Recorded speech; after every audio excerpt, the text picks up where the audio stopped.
Bonsoir à tous.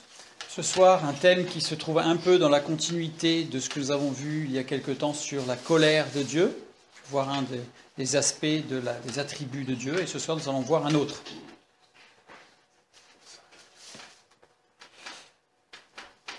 La gloire de Dieu, donc.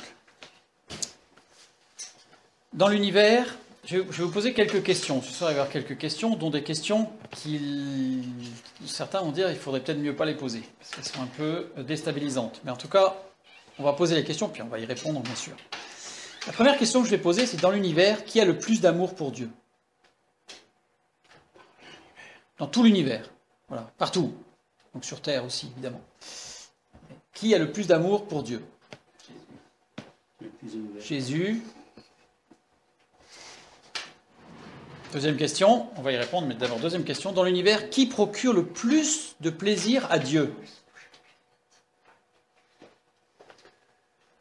C'est une bonne question. C'est une bonne question, ça, n'est-ce pas? J'en ai quelques-unes des comme ça, oui. On va en poser une troisième. Qui est la priorité absolue de Dieu? Nous. Qui est la priorité absolue de Dieu? Donc là, j'ai à ma droite quelqu'un qui dit c'est nous, c'est les hommes. Bon, d'accord? Qui est la priorité absolue de Dieu? Une seule et même entité. Il y a une seule et même entité qui a le plus d'amour pour Dieu, qui procure le plus de plaisir à Dieu et qui est la priorité absolue pour Dieu. C'est Dieu. C'est Dieu lui-même. En fait, c'est Dieu qui a le plus d'amour pour lui. C'est Dieu qui se procure le plus de plaisir à lui, et c'est Dieu qui est la priorité absolue pour lui. Bon, ben, merci. Voilà. Maintenant, petite question, qu'est-ce que la gloire de Dieu? Ben, notre réussite. La gloire de Dieu, ce n'est pas notre réussite, la gloire de Dieu, c'est l'excellence de sa personne. La gloire de Dieu, c'est l'excellence de sa personne. Prenons un exemple humain. Donc pauvre et limité. C'est un exemple. La femme. Dans Proverbe 11, 16, nous lisons: une femme qui a de la grâce obtient la gloire, et ceux qui ont de la force obtiennent la richesse. Obtenir ici, tamak, qui veut dire être le réceptacle de. Donc une femme qui a de la grâce est le réceptacle de la gloire. Ici, dans ce texte, elle a une écriture unique. Ce mot est une écriture unique, puisqu'il s'écrit avec, regardez bien, un tav pointé avant. Ce qui lui donne le sens de devenir. C'est équivalent à aleph tav. Ça veut dire qu'une femme qui a de la grâce devient le réceptacle de la gloire. Mais cette lettre tav en plus pointée est exactement... C'est le condensé de aleph tav, qui veut dire Dieu sur la croix. On l'a déjà vu. Donc une femme qui a la gloire, c'est celle qui a Dieu sur la croix dans sa vie et qui devient le réceptacle de la gloire. Et ces mots gloire peut s'écrire de deux façons. Soit kabovd, soit kabod. Il y a une lettre qui change. Kabod, utilisé pour définir la gloire de Dieu, sans la lettre vav. Donc c'est ce mot qui est utilisé dans l'Ancien Testament pour définir la gloire de Dieu. Dans Proverbe 25.2, nous disons la gloire de Dieu, c'est... Et tac, tac, tac, tac, tac, on a toute une énumération là. Et c'est ce mot, kabod, qui est utilisé, alors que kabovd, avec la lettre vav en plus, est utilisé pour définir les effets de la gloire de Dieu. Par exemple, dans Psaume 19.1, ceci ou cela montre la gloire de Dieu. Les cieux, la création, dans Psaume 19.1, c'est la création, les cieux montrent la gloire de Dieu. Ce mot gloire, ça montre les effets de la gloire de Dieu. Pourquoi? Parce que la création elle-même montre les effets de la gloire de Dieu. Donc on a deux écritures différentes qui ont des sens différents. Les deux premières lettres de ce qui montre les effets de la gloire de Dieu, c'est ce qui concentre, ce qui centralise. Et les deux dernières lettres, tout ce qui a trait à l'amour, à l'amitié, à la sympathie. Donc là, les effets de la gloire de Dieu, c'est concentrer l'amour, la sympathie. C'est ce qui va centraliser sur l'amour et la sympathie. Ça, c'est un effet de la gloire de Dieu. Ce n'est pas la gloire de Dieu, c'est un effet de la gloire de Dieu. Très important. Ici, dans ce terme, une femme qui a de la grâce devient le réceptacle de la gloire de Dieu, c'est kabovd. Devient le réceptacle qui manifeste la gloire de Dieu. Qui manifeste la gloire de Dieu. On va revenir dessus un petit peu après. La femme, sa grâce et sa gloire. C'est ce que nous venons de lire. La femme et la gloire ne font qu'un. Ici, une femme qui a de la grâce obtient la gloire. Elle est le réceptacle de la gloire. Elle est gloire. Elle est remplie de gloire. Donc, ne forme qu'un. On ne peut pas séparer la femme dans ce texte, dans l'explication qui est donnée. On ne peut pas séparer la femme de la gloire. Donc c'est un effet de cette gloire. Et l'effet de cette gloire, c'est la révérence. C'est-à-dire qu'une femme biblique, dans Proverbe 31, qui manifeste la gloire de Dieu, va imposer la révérence, c'est-à-dire le respect. Il va émaner d'elle, en fait, cette gloire de Dieu, qui va imposer un respect, la révérence.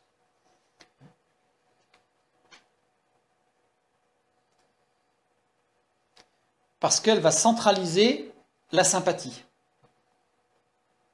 En fait, elle va être un concentré de sympathie, puisque l'un des effets de la gloire de Dieu, c'est justement de concentrer la sympathie. Pour ceux qui connaissent la gloire de Dieu, c'est-à-dire qu'une femme telle que on vient de le décrire, une femme remplie de la gloire de Dieu, va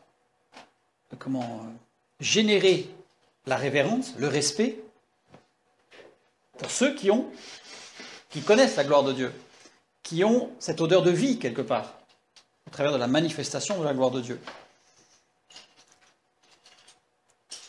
Cette gloire de Dieu qui est utilisée pour définir la gloire de Dieu. Donc il faut la connaître. Pour les autres, cette femme peut susciter une attirance en disant elle a quelque chose de particulier. Et certains ne vont pas forcément pouvoir la définir. Là, on est dans ceux qui n'ont pas la gloire de Dieu et qui peuvent ressentir quelque chose de fort qui émane de cette femme. On prend l'exemple de la femme toujours, mais qui vont l'intégrer comme étant une attirance. Pour ceux qui ne connaissent pas la gloire de Dieu. Donc ça, c'est un exemple pour bien montrer qu'il y a la gloire qui est intrinsèque, je dirais, qui est à l'intérieur, le réceptacle, et on a des effets de la gloire. Donc la gloire de Dieu, c'est l'excellence de sa personne, non seulement dans ce qu'il est, mais dans ce qu'il fait, puisqu'il manifeste la gloire. On va le voir. Donc Dieu et sa gloire sont indissociables. On ne peut pas séparer Dieu et sa gloire. Le fait d'être Dieu et sa gloire, on a du mal parce que pour nous c'est difficile à saisir. Il est infini et le fait d'être lui-même, il est sa propre gloire. L'excellence de son être, la perfection de son être dans toutes ses dimensions, dans tous ses attributs, est sa gloire. La totalité de ses attributs est sa gloire. Mais cette gloire est révélée. Dans la Bible, elle est appelée son nom. D'où l'importance du nom de Dieu. Dieu se révèle dans sa gloire au travers de son nom. Son nom le représente parfaitement. On sait dans la parole de Dieu que le nom de quelqu'un est quelque chose de très important. D'ailleurs, Dieu change le nom de certaines personnes quand elles se sont converties, quand elles donnent leur vie à Dieu. Dieu change leur nom, leur donne un nom nouveau. Et nous aurons tous un jour un nom nouveau. Parce que ce nom sera ce que nous sommes. Le nom de Dieu, on le connaît, c'est le tétragramme. Donc Yod, E, Vav, E, les 4 lettres. Dans Ésaïe 42:8, nous lisons « Je suis l'Éternel, c'est là mon nom, et je ne donnerai pas ma gloire à un autre, ni mon honneur aux idoles. » Voilà. Je suis l'Éternel, c'est là mon nom. Littéralement, si on devait traduire, « Je suis l'Éternel, je ne donnerai pas mon nom et ma gloire à un autre, ni mon influence, image, texte gravé. » Mon nom et ma gloire sont interchangeables dans le texte original. Parce que là, on a l'impression en français qu'il y a un point-virgule qui dit « Je suis l'Éternel, c'est là mon nom », là on se termine, et on recommence « Et je ne donnerai pas ma gloire ». Mais littéralement, « Je suis l'Éternel, je ne donnerai pas mon nom et ma gloire ». Les deux sont interchangeables. Pourquoi ? Parce que le nom de Dieu et la gloire de Dieu sont la même chose. Hop, je peux changer les deux. Ça ne change rien au sens du texte original. Donc on pourrait lire, si on garde la même traduction, mais en changeant les noms, « Je suis l'Éternel, c'est là ma gloire, et je ne donnerai pas mon nom à un autre. » Voilà. Gloire et nom sont interchangeables dans le texte original. Mais ce qui est extraordinaire, c'est que Dieu veut communiquer sa gloire. Il veut la communiquer. Il veut que sa gloire ait un effet en nous. Les deux, kabod, sa gloire, et kabovd, un effet de sa gloire. C'est-à-dire que quand on dit qu'il veut communiquer sa gloire, c'est-à-dire qu'il veut communiquer la totalité, il y a une faute, mais de ses attributs. Parce que s'il dit qu'il veut partager sa gloire avec nous, comme sa gloire est l'ensemble de tous ses attributs, de toutes ses perfections, ça veut dire qu'il veut partager avec nous l'ensemble de ses perfections.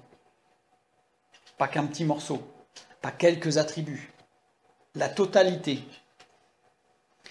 S'il n'avait communiqué qu'une partie de ses attributs, donc s'il nous avait à nous présenté au travers de sa parole qu'une partie de ses attributs, nous aurions eu une vision tronquée, déformée de sa gloire.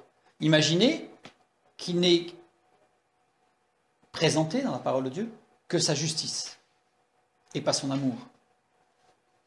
On aurait eu la description d'un Dieu de justice, dur, très dur, mais nous avons l'amour. S'il n'avait présenté que l'amour, nous aurions eu affaire à un Dieu extrêmement bon, tellement bon qu'il n'y avait pas de justice. Donc il aurait fini par être injuste dans son amour. Voyez ? Donc Dieu se manifeste dans tous ses attributs, c'est ce qui fait sa gloire, et qui nous permet d'avoir justement cette approche d'un Dieu parfait. Tous ces attributs sont consignés dans la parole de Dieu. Tous. Tous. Même si nous ne pouvons voir l'infinité de sa gloire, parce qu'il est infini, ce que nous voyons est une révélation fidèle de celle-ci. C'est-à-dire que la parole de Dieu nous décrit sa gloire, ses attributs. Nous, pour nous qui sommes finis, appréhender l'infini de Dieu, c'est très difficile, voire impossible. Mais l'image que la parole de Dieu nous donne est une image qui n'est pas déformée, c'est une image vraie, parce que la parole de Dieu est la vérité. Dans Hébreux 1.3, nous lisons « Et qui, étant le reflet de sa gloire et l'empreinte de sa personne », puisque la gloire et Dieu sont indissociables, donc l'effet de sa gloire et l'empreinte de sa personne, et soutenant toute chose par sa parole puissante. L'effet, le reflet que nous avons de sa gloire, au travers de la création, au travers de la parole de Dieu, et l'empreinte de sa personne. Quand on dit empreinte, c'est vraiment fidèle. Mais nous n'avons pas, comme on pourrait dire, l'entièreté de sa personne, parce qu'elle est insaisissable. Alors pourquoi est-ce qu'il veut communiquer sa gloire ? On peut se poser la question. Parce que tous ont péché et sont privés de la gloire de Dieu. Donc il veut communiquer sa gloire, puisque le texte de la parole de Dieu nous dit que nous sommes tous privés de la gloire de Dieu. Donc lui, Dieu veut manifester sa gloire auprès de nous, communiquer sa gloire. Et pourquoi donc ? Pour l'accomplissement de son plan de toute éternité. Mais quel plan ? On parle du plan de Dieu, mais c'est quoi le plan de Dieu ? Quel est le plan de Dieu ? C'est la question que nous allons nous poser. Eh bien, c'est la manifestation de sa gloire. C'est-à-dire que le plan de Dieu, c'est manifester sa gloire, manifester sa personne, manifester sa perfection, manifester la totalité de sa perfection. C'est-à-dire l'excellence de son être et la totalité de ses attributs. Voilà le plan de Dieu. Dieu veut manifester sa gloire. Posons-nous quelques questions. À votre avis, pourquoi Dieu a-t-il créé l'homme ? Je m'attendais à plus de réponses. Oui, ça faisait partie de son plan. D'accord, voilà, c'est sûr que là, tout ce que Dieu fait partie de son plan. Donc là, on s'est sûr de ne pas se tromper. Pourquoi Dieu a-t-il créé l'homme ? S'ennuyer un peu. Pour avoir une relation. Pour avoir une relation. Pour avoir une relation. Je pose des questions, donc il vaut mieux répondre. Sinon, je ne vous poserai pas de questions. Il est source de vie. Oui, d'accord, mais ça ne donne pas la raison pour laquelle, puisqu'il est la vie, il n'est même pas la source, il est la vie. Mais, donc source de vie, puisqu'il est la vie. Mais pourquoi Dieu a-t-il créé l'homme? Pour être glorifié. Pour manifester sa gloire. Pour passer l'éternité avec lui. Je m'attendais à ce qu'on me dise par amour, pour montrer son amour. J'ai fait le dire. Merci, quelqu'un a pu le dire, c'est bon. La réponse classique, la réponse la plus classique que l'on a, c'est pour montrer sa bonté et son amour. C'est-à-dire qu'il a créé l'homme pour manifester son amour auprès de l'homme. Pour montrer qu'il aime l'homme. Dieu est amour. La réponse biblique est la suivante, pour manifester sa gloire. Lisons ça dans Ésaïe 43. Je dirai au septentrion, donne, et au midi je ne retiens point, fais venir mes fils des pays lointains et mes filles de l'extrémité de la terre, tous ceux qui s'appellent de mon nom et que j'ai créés pour ma gloire, que j'ai formé et que j'ai fait. Dieu a créé l'homme pour manifester sa gloire. Pas pour manifester son amour, pour manifester sa gloire. Sa gloire, c'est l'entièreté de sa personne et de ses perfections, dont l'amour, bien sûr. Mais ce n'est pas uniquement l'amour. Maintenant, une autre question. Pourquoi Dieu a-t-il choisi Israël? Pourquoi il a choisi Israël? J'ai quelqu'un qui répond ici, pour manifester sa gloire. Oui, les branchés. Réponse classique, c'est le moindre des peuples. Réponse classique, pour montrer sa bonté et son amour. En fait, il a choisi un peuple, alors certes, un peuple au cou raide, au cou roide, comme dit le texte biblique. Beaucoup disent pour manifester son amour, pour montrer qu'il aime. Réponse biblique, pour glorifier son nom. C'est la même chose. Dans Jérémie chapitre 13, nous lisons « Car comme on attache la ceinture au rein d'un homme, ainsi je m'étais attaché toute la maison d'Israël et toute la maison de Juda, dit l'Éternel, afin qu'elles fussent mon peuple, mon nom, ma louange et ma gloire. » Mais ils ne m'ont point écouté. Donc il a choisi Israël pour glorifier son nom. Une question. Pourquoi Dieu n'a-t-il pas puni Israël? Pourquoi Dieu n'a-t-il pas puni Israël? Réponse classique, pour montrer son amour et sa miséricorde. Réponse biblique, pour sa gloire.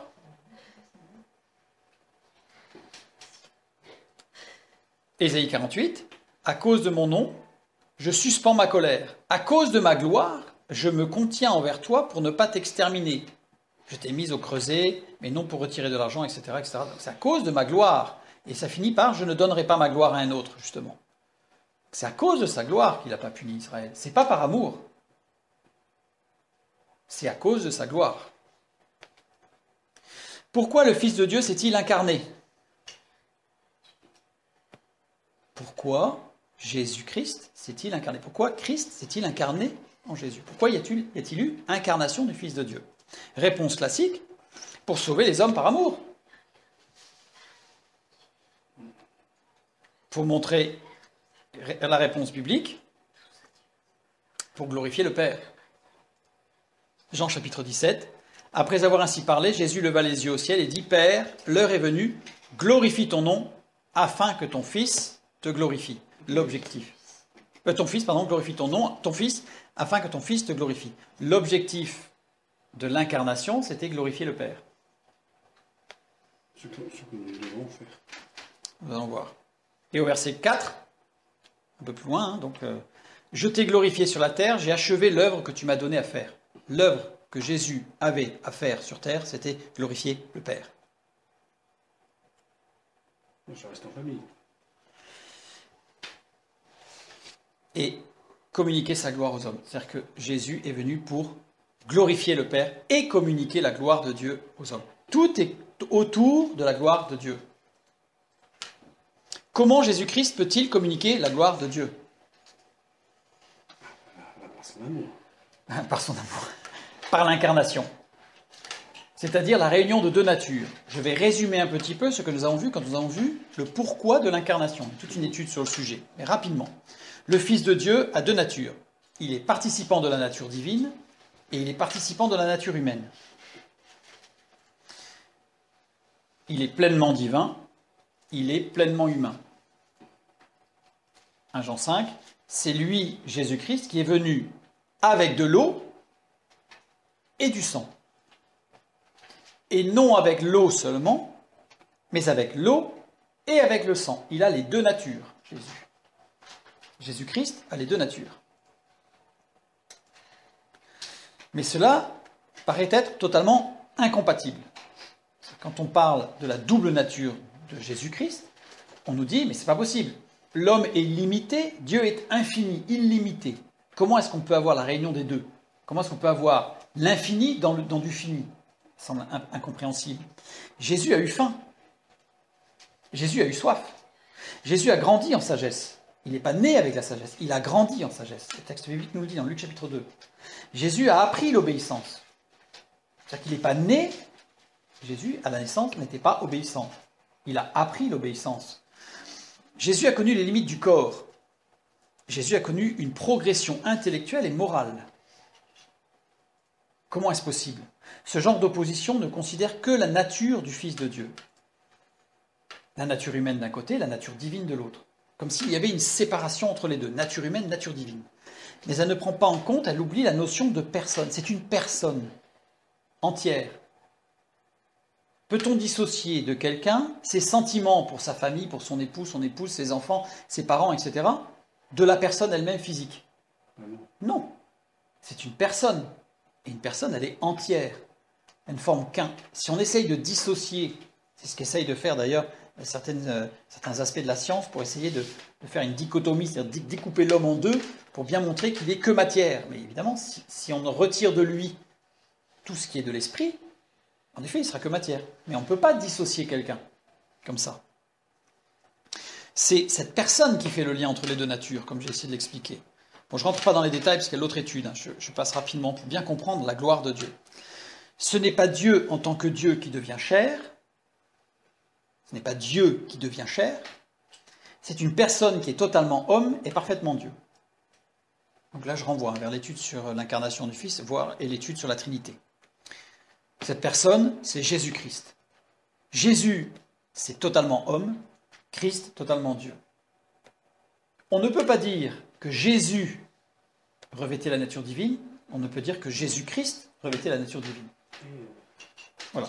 C'est ce Jésus-Christ qui fait cette personne de Jésus-Christ qui fait le lien entre les deux natures. Un exemple pour bien comprendre, le même que ce que j'avais pris, parce que pour l'étude sur l'incarnation, on prend deux ordinateurs, un ancien modèle et un nouveau modèle, plus une connexion à Internet. Alors on imagine même une connexion haut débit, tout ce qu'on veut, hein.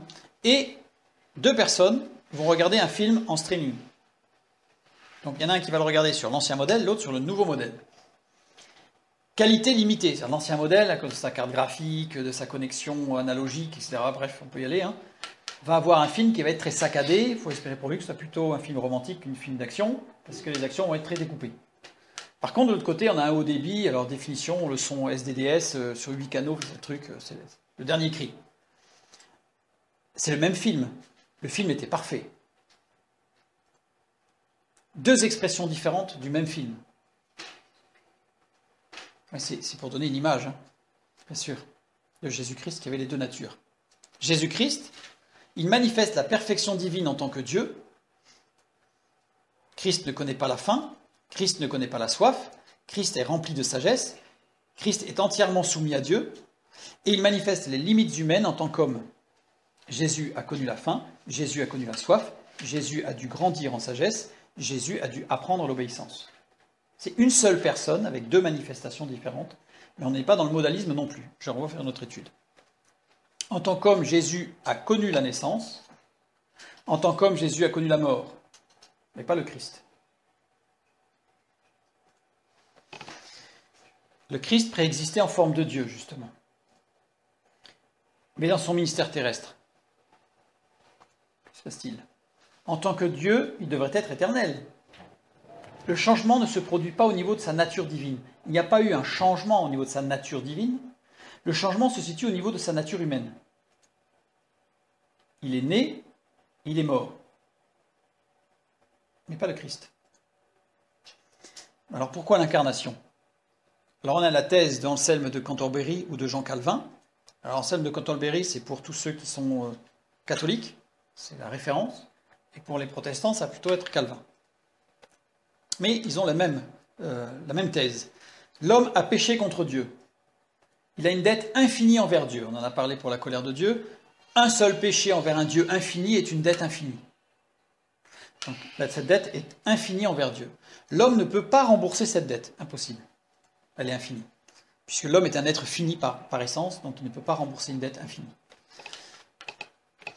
Dieu devait donc s'incarner pour qu'en tant qu'homme, la dette puisse être remboursée. C'est la thèse de Calvin. Jésus-Christ est mort à la croix pour payer cette dette. Le ministère de Jésus se résume dans sa mort, d'après Calvin et Anselme de Canterbury. Une question face à cette thèse. L'incarnation est une œuvre extraordinaire. C'est même la plus belle des œuvres de Dieu, l'incarnation. La plus grande des œuvres divines. On le lit dans Apocalypse chapitre 3. Voici ce que dit l'Amen, le témoin fidèle et véritable, le commencement de la création de Dieu. Le commencement, c'est arché. Arché en grec, ça veut dire principe, ça veut dire origine, ça veut dire récapitulation, summum. Donc on peut traduire, voici ce que dit l'Amen, le témoin véritable, fidèle et véritable, le principe, l'origine, le summum de la création de Dieu. L'incarnation, c'est le summum, c'est la plus belle œuvre divine. La seule incarnation. Il n'y en a qu'une, Voilà, c'est ça. L'incarnation de Jésus-Christ. Pourquoi la plus grande œuvre de Dieu serait-elle conditionnée par le péché humain? On imagine un Dieu infini, d'une gloire infinie, et la plus belle des œuvres de Dieu aurait été conditionnée par le péché de l'homme. C'est rabaisser l'infini de Dieu. La plus grande œuvre de Dieu serait contingente au péché de l'homme. Dieu, dans son essence, est pourtant totalement indépendant. Il ne dépend de rien ni de personne. Or, d'après cette thèse, ça voudrait dire que la plus belle œuvre de Dieu dépendrait du péché. Donc, la plus belle œuvre de Dieu, Dieu qui est indépendant dans son essence, il y a un problème. On voit qu'il y a un problème. Si l'incarnation est contingente au péché de l'homme, elle n'aurait pas eu lieu s'il n'y avait pas eu de péché. C'est ce que ça veut dire. Beaucoup pensent que si Adam et Ève n'avaient pas péché, il n'y aurait pas eu l'incarnation du Fils de Dieu. Ce qui est une erreur. On va le voir. Cette incarnation ne servirait que de moyen de résoudre le problème du péché. C'est juste pour résoudre un problème. La vie de Jésus-Christ ne compterait pas, puisque seule sa mort importait. Donc ça veut dire que, à la limite, si on prend vraiment au mot cette thèse, l'incarnation, c'est pour la mort de Christ et sa résurrection, donc pour rembourser la dette. Ça veut dire qu'à la limite, sa vie n'avait pas d'importance. Ce qui était important, c'est qu'il meurt et qu'il ressuscite. En étant parfait. Oui, en étant parfait, d'accord, mais le fait qu'il ait eu la vie qu'il a eue, tout ça, c'était pas... Il n'y a pas besoin de s'étaler dessus. Il n'y avait pas besoin, à la limite, il suffisait de nous faire juste une phrase en disant « Jésus est venu sur la terre, il n'a pas péché, il est mort ». Ça suffisait. Ça suffisait. On voit qu'il y a un problème. L'incarnation ne peut pas se comprendre qu'à partir de la volonté divine et de son amour. Ne peut se comprendre, pardon. Ne peut se comprendre qu'à partir de la volonté divine, puisqu'il est totalement indépendant. Dieu est amour. L'amour implique l'union. On ne peut pas aimer rien. Aimer soi-même... Mais Dieu, c'est amour. Oui, mais Dieu est Trinité. Et dans la Trinité, on a démontré que justement, la Trinité est une preuve de la perfection de Dieu parce que justement, il est en relation. C'est pour ça que la Trinité, les chrétiens ont souvent honte de la Trinité, on en parle tout doucement, pas fort parce qu'on en a peur. En réalité, la Trinité est une gloire de Dieu qui montre de façon parfaite la perfection de Dieu et la véracité de la parole de Dieu. Je vous invite à regarder l'étude sur la Trinité. Et vous serez fiers d'avoir un Dieu trinitaire. Donc, l'amour implique l'union. Dans un couple, l'amour implique l'union. Spirituelle, émotionnelle, physique, dans tous les cas, il y a union. Entre amis, il y a un autre aspect de l'amour, l'amitié, qu'on peut appeler, mais entre amis, il y a aussi une union. Activité commune, on peut avoir des sujets de discussion communs. Dans l'Église, il y a une union aussi. Un autre aspect de l'amour, agapé, avec une communion de foi, une communion d'esprit. En tout cas, l'union n'est possible qu'entre êtres et il y a une petite faute là, n'est possible qu'entre êtres de même nature. L'union ne peut se faire qu'entre êtres de même nature. C'est pour ça que dans l'Église, il ne peut y avoir que des... On ne peut être unis dans l'esprit qu'avec ceux qui sont régénérés, parce qu'il faut être de la même nature, régénérés. Comme pour une greffe.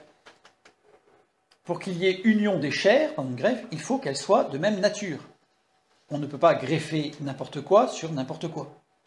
Il faut que les deux greffes soient de même nature. Dieu aime. L'amour parfait implique l'union. L'union implique l'identité des natures. Comment Dieu pouvait-il s'unir à un homme? Puisque Dieu est divin, l'homme est charnel. Or, voilà, Dieu et l'homme sont de nature incompatibles. Dieu est de nature divine, l'homme est de nature humaine. Dieu est infini, l'homme est fini. Dieu est éternel, l'homme est temporel. Dieu est omniprésent, l'homme est circonscrit dans l'espace, etc., etc., etc. Il faut qu'une personne divine s'incarne pour faire le lien, pour qu'il puisse y avoir union. C'est Jésus-Christ. L'incarnation du Fils de Dieu a rendu possible l'union entre Dieu et l'homme.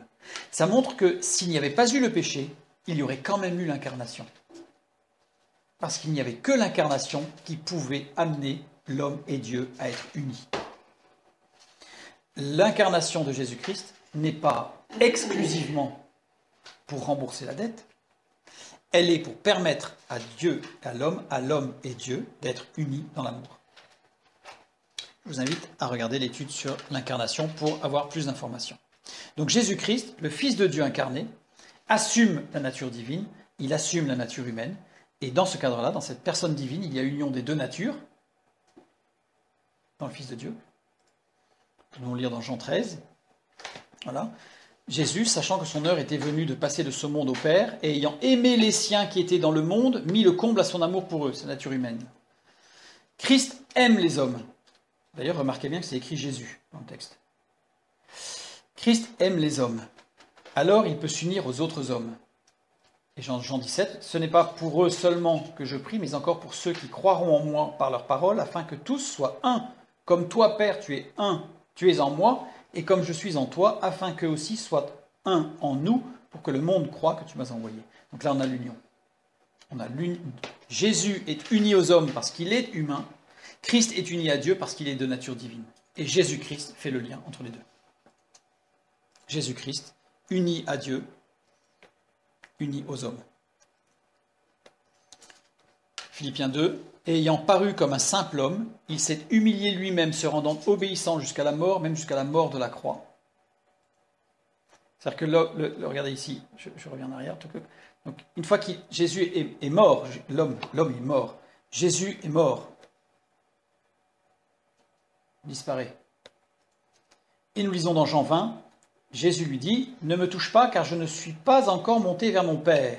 Mais va trouver mes frères et dis-leur que je monte vers mon Père et votre Père, vers mon Dieu et votre Dieu. » Je monte au Père. Le Christ est monté au Père. Et à ce moment-là, l'union est totalement possible entre Dieu et les hommes. Par et en Jésus-Christ, nous sommes un avec Dieu. 1 Corinthiens 12. Vous êtes le corps de Christ et vous êtes ses membres, chacun pour sa part, parce que justement, il est le trait d'union entre nous et Dieu. Union par et dans l'esprit, par et dans l'amour. Vous êtes le corps de Christ, Jean 13. À ceci tous connaîtront que vous êtes mes disciples, si vous avez de l'amour les uns pour les autres. Et de Christ, le corps, c'est l'organisation. De Christ, il est retourné au Père, Jean 14. Jésus lui dit, « Je suis le chemin, la vérité et la vie, nul ne vient au Père que par moi. » Il a ouvert le chemin vers Dieu.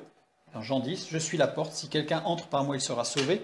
Il entrera et il sortira et il trouvera des pâturages. » Donc Jésus-Christ fait l'union entre les hommes et Dieu, entre nous individuellement et Dieu, et nous devenons du coup participants de la nature divine en Christ, en Jésus-Christ. 2 Pierre 1. Comme sa divine puissance nous a donné tout ce qui contribue à la vie et à la piété, au moyen de la connaissance de celui qui nous a appelés par sa propre gloire, et par sa vertu, lesquelles nous assurent de sa part les plus grandes et les plus précieuses promesses, afin que par elles vous deveniez participants de la nature divine. Lire tous les versets qui suivent. Il nous permet de participer à la gloire de Dieu, Jésus-Christ. Et voilà le but de l'incarnation de Jésus-Christ. C'est nous faire participer. Il est venu pour manifester la gloire de Dieu, Kabod, et pour nous rendre l'accès à la gloire de Dieu, Kabod, pour que nous-mêmes nous devenions des réceptacles de la gloire de Dieu et que nous manifestions la gloire de Dieu. Voilà l'objectif de l'incarnation, le but de l'incarnation. Donc là, maintenant, on va continuer à se poser quelques questions encore. Pourquoi Jésus reviendra-t-il nous chercher ? On a compris que Jésus a manifesté la gloire de Dieu pour que nous puissions participer à la gloire de Dieu. Mais maintenant, pourquoi Jésus reviendra-t-il nous chercher ? Jésus-Christ, pourquoi est-ce qu'il va venir nous rechercher ? Parce qu'il nous a promis, d'accord ? Pourquoi il nous l'a promis ? On va remonter d'un cran. Pourquoi ? Réponse classique, pour nous prendre avec lui parce qu'il nous aime. Réponse biblique, pour que nous le glorifions. Donc, pour que nous le glorifions. Pour le glorifier, on peut dire. Mais pour que nous le glorifions. On voit ça dans 2 Thessaloniciens. Lorsqu'il viendra pour être en ce jour-là glorifié dans ses saints et admiré dans tous ceux qui auront cru, car notre témoignage auprès de vous a été cru. Il reviendra pour être glorifié. Pourquoi Jésus nous mènera-t-il au paradis ? J'ai plus de réponse là. Réponse classique, pour nous combler d'amour. Le paradis, c'est l'amour. Réponse biblique, pour que nous voyions sa gloire. Jean 17, Père, je veux que là où je suis, ceux que tu m'as donnés soient aussi avec moi, afin qu'ils voient ma gloire. La gloire que tu m'as donnée, parce que tu m'as aimé avant la fondation du monde. Il veut nous amener au paradis pour que nous puissions voir sa gloire. Qu'est-ce qui sera la clé de voûte, la source, l'épicentre de la Jérusalem céleste ? Qu'est-ce qui va être vraiment central dans la description de la Jérusalem céleste ? Qu'est-ce qui est central ? Réponse classique, l'amour de Dieu. Réponse biblique, la gloire de Dieu. Nous lisons dans Apocalypse 21, la ville n'a besoin ni du soleil ni de la lune pour l'éclairer, car la gloire de Dieu l'éclaire et l'agneau est son flambeau. C'est la gloire de Dieu. La priorité de Dieu n'a jamais été et ne sera jamais l'homme. C'est comment on va dire, c'est pas de l'égocentrisme, c'est de l'humanisme, on va dire, que de voir l'homme au centre du plan de Dieu, au centre de tout ce que Dieu fait. Quand on écoute, quand on lit des commentaires bibliques, ou quand on lit certains ouvrages, je suis stupéfait de voir que l'homme a le toupet, l'orgueil de dire que Dieu est omnubilé par l'homme. Grosso modo, c'est ça. Et au centre du plan de Dieu, il n'y a que l'homme. Oui. On ne peut pas dire que l'homme est au centre de l'univers créé par Dieu ? L'homme est au centre de l'univers créé par Dieu, mais ce n'est pas l'homme qui est au centre du plan de Dieu, c'est la gloire de Dieu qui est au centre du plan de Dieu. Bien sûr, l'homme, la parole de Dieu nous dit bien que l'homme est comment on va dire, le summum, mis à part, comme on l'a dit tout à l'heure, c'est pas le bon mot, mais le top, on va dire, le top de la création de Dieu. L'homme, évidemment, parce que l'homme est capable de relation, l'homme est capable de libre arbitre, dont on parlera bientôt. Mais ce n'est pas... Parce que quand on lit, on a l'impression, quand on lit les commentaires, que Dieu est omnubilé par l'homme. Tout tourne autour de l'homme. Et que Dieu, quelque part, j'exagère à peine, mais que Dieu, il est là-bas au ciel, en train de pleurer parce que l'homme, eh bien, il voudrait sauver tous les hommes, puis les hommes, ils viennent pas, et les hommes, ils ont péché, et les hommes, ils sont en train d'abîmer la création, et Dieu, il pleure, il est tout triste, parce que c'est vraiment le centre, il avait tout misé sur l'homme, et en fait, ça marche pas. J'exagère un peu, mais on n'est pas loin. C'est trompé, c'est ça qui est quand même... Quand on écoute la théologie de certains, Dieu a échoué. Oui, voilà. Et dès le début. Ce qui n'empêche pas Dieu d'être quand même triste que comment l'homme ne le suive pas. Oui, mais comment peut-on considérer que Dieu ait échoué ? Oui, ça, bien sûr, c'est à nous. C'est pour ça que je vais commencer après à poser des questions qui vont être très dérangeantes. Moi, j'y lâche tout. Pas encore, on attend encore un peu. Donc la priorité de Dieu, c'est lui-même. La priorité de Dieu, c'est sa gloire. Compris. La gloire de son nom. Dieu est perfection absolue. Il connaît sa valeur parfaite. Il sait qu'il est parfait. Puisqu'il sait tout. Donc il sait qu'il est parfait. Donc il connaît sa valeur parfaite. Dieu ne peut faire preuve d'une fausse modestie pour satisfaire notre sensibilité humaniste. Dieu ne va pas faire semblant de dire non, non, mais je suis humble. Non. Dieu n'est ni orgueilleux ni humble. Il est conscient de sa perfection. Et il n'a pas d'imperfection. Donc, il est conscient de sa perfection. Sa gloire, c'est lui. Dieu est la vérité. S'il ne proclamait pas sa perfection, il serait un menteur. Dieu proclame sa perfection. Et ce n'est pas de l'orgueil, il est Dieu. Oui, mais l'orgueil, c'est humain. L'orgueil n'est pas qu'humain. Parce que Satan n'est pas humain et il est bourré d'orgueil. Ah ouais. Dieu veut être reconnu comme Dieu. Il est Dieu. Il n'est pas un Dieu, il est Dieu. Il n'a pas quelques perfections, il est parfait en tout. Alors certains vont réagir. Je n'ai pas vu de réaction encore, hein, mais peut-être que certains à l'intérieur réagissent. C'est une attitude narcissique que de vouloir être loué et admiré constamment. C'est quand même narcissique. C'est humain, encore une fois. Dieu, il n'y a que sa gloire, il a tout fait pour sa gloire, il revient pour sa gloire, enfin bref, au bout d'un moment, c'est un peu narcissique quand même.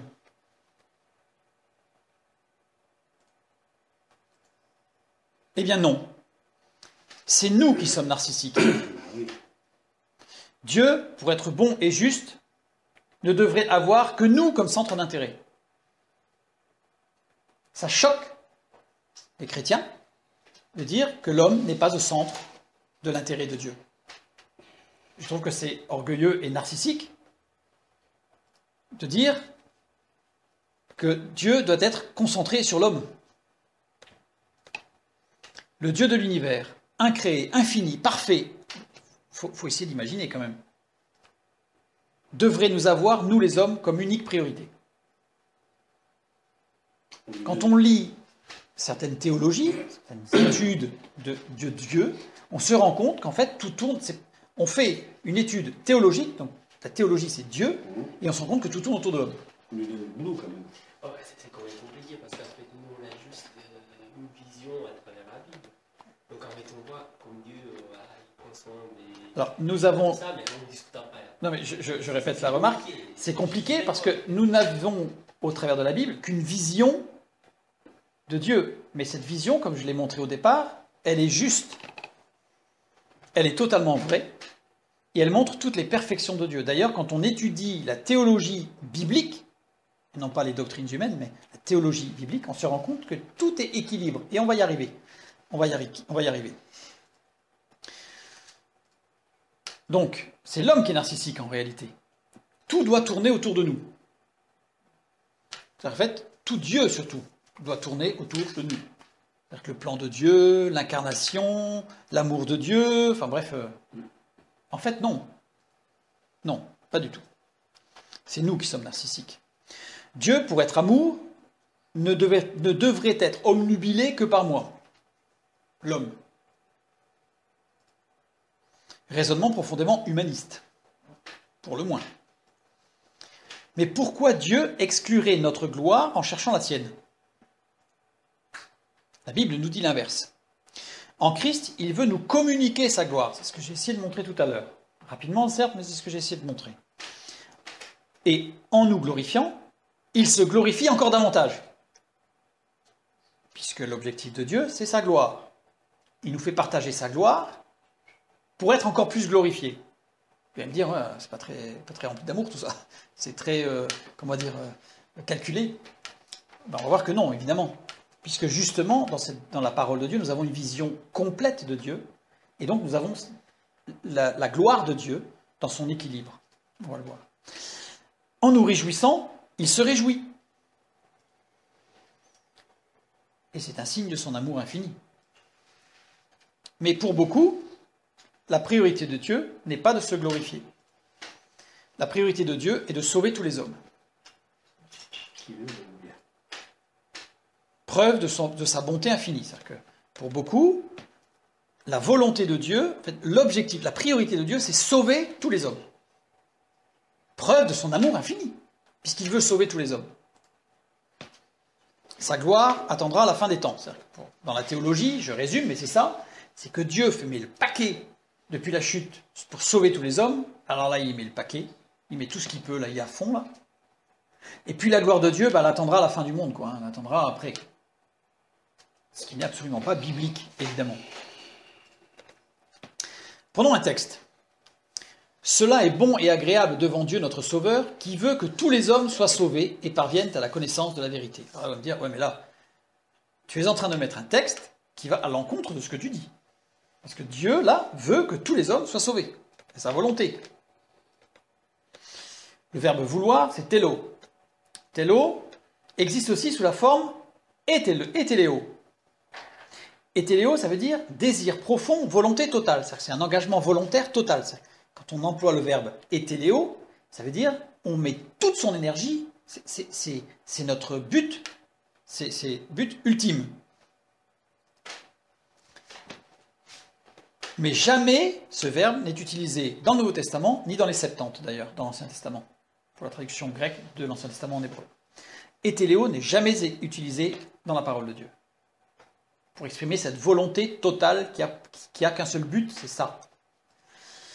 Par contre, ce qui est utilisé, c'est télo, qui veut dire vouloir dans un sens proche de consentir. En fait, c'est la limite entre vouloir et consentir, ce qui est légèrement différent.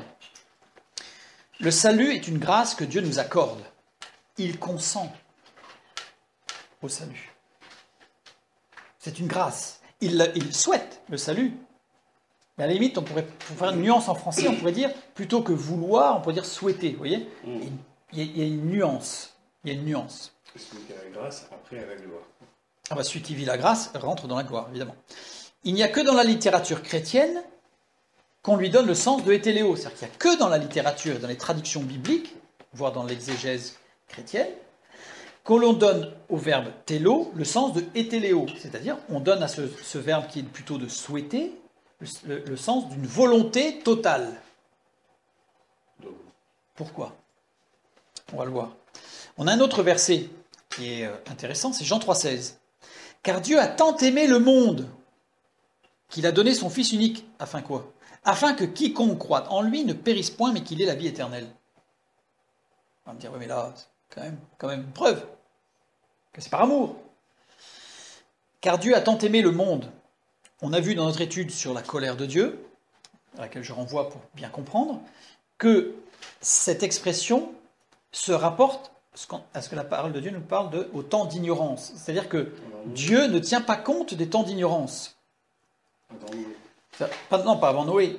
Dieu ne tient pas compte des temps d'ignorance. Quand quelqu'un, il n'y a que Dieu seul qui est dans la connaissance totale et qui est dans la justice, qui est juste, vrai, équitable, totalement fidèle et clairvoyant, je dirais, omniscient, il ne tient pas compte des temps où la personne n'est pas dans une capacité vraie de faire un choix vrai vis-à-vis de Dieu. Parce que certaines personnes peuvent avoir des connaissances bibliques, peuvent avoir reçu des témoignages, mais ils sont sous l'influence d'un tas de choses, de livres, de films, ça peut être des influences démoniaques, ça peut être des influences spirites, peu importe. Dieu sait, et la parole de Dieu nous dit et affirme clairement, que Dieu permettra à chacun d'avoir un moment où je dirais, tous les nuages au-dessus vont s'écarter pour qu'ils aient vraiment un moment de total libre arbitre dans leur choix. Et Dieu ne tient pas compte de ces temps d'ignorance avant ce choix. Tant avant la décision personnelle de dire oui ou non à Dieu. Acte 17. Dieu, sans tenir compte des temps d'ignorance, annonce maintenant à tous les hommes, en tout lieu, qu'ils aient à se repentir. Voilà, il ne tient pas compte des temps d'ignorance, c'est-à-dire qu'il est juste. Quelqu'un qui n'est pas dans la capacité honnête, vraie, de prendre une décision pour Dieu, Dieu ne va pas lui imputer la justice. En fait, il ne va pas le condamner pour quelque chose pour lequel il n'a pas fait de choix. Dieu est juste, ce n'est pas à nous de juger. Mais la Bible n'enseigne pas que Dieu veut, et téléo, sauver tous les hommes. et téléo, volonté profonde, totale. Reprenons notre texte. Aujourd'hui, ce verset est unanimement compris comme quoi Dieu veut le salut de tous les hommes sans exception. Je pense que c'est comme ça que vous l'aviez lu.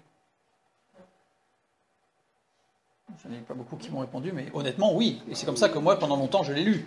C'est-à-dire pour moi, je lisais « Cela est bon et agréable devant Dieu notre Sauveur, qui veut que tous les hommes, sans exception, soient sauvés. » Mais cette lecture n'existe que depuis 200 ans à peu près. C'est-à-dire que si on prend les textes, et je me suis amusé, entre guillemets, à vérifier dans des vieux commentaires bibliques que j'ai, qui sont très anciens, ce n'est pas du tout cette lecture qui est faite. Alors on va voir pourquoi. C'est depuis l'humanisme des Lumières, depuis que l'homme est devenu le centre de tout. Doctrine morale reconnaissant à l'homme la valeur suprême, c'est l'humanisme. L'humanisme, c'est que l'homme, c'est l'homme. L'homme, c'est écrit tout en majuscule, encadré avec un fluo rose, jaune, tout ce que vous voulez. C'est l'homme. Siècle des Lumières, juste après la Révolution française. Enfin, je veux dire, fin 18e. Cette philosophie, cette doctrine morale, puise ses racines dans la Grèce antique, en particulier à l'époque de Périclès, dans la Kabbale et dans l'ésotérisme. Les bases fondamentales de l'humanisme, qui se transcrit aujourd'hui par le transhumanisme, un nouvel humanisme, un nouvel homme, qui est technologiquement supérieur, puise ses racines dans la Kabbale et l'ésotérisme, ainsi que dans la Grèce antique.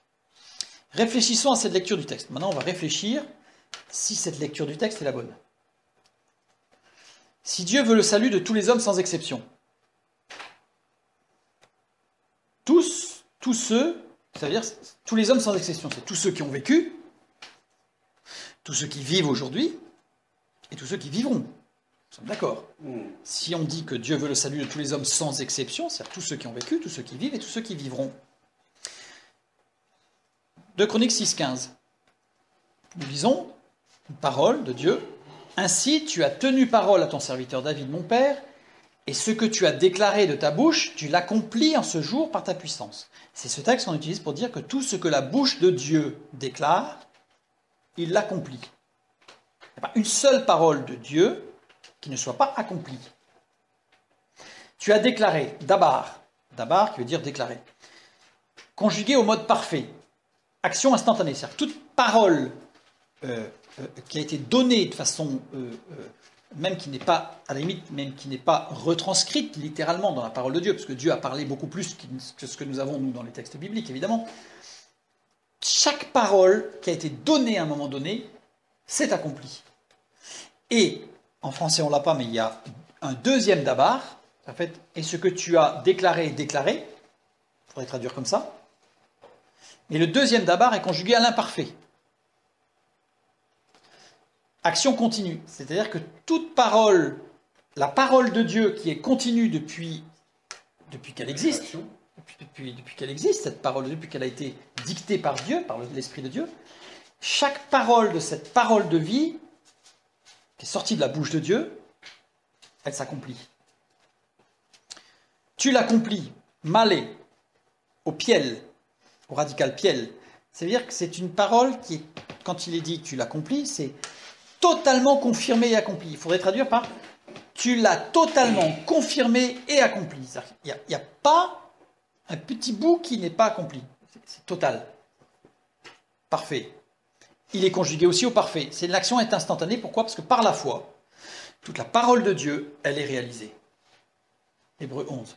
Par la foi, chaque parole, chaque pensée de Dieu, chaque petit soupçon même de parole, on pourrait dire, est accompli.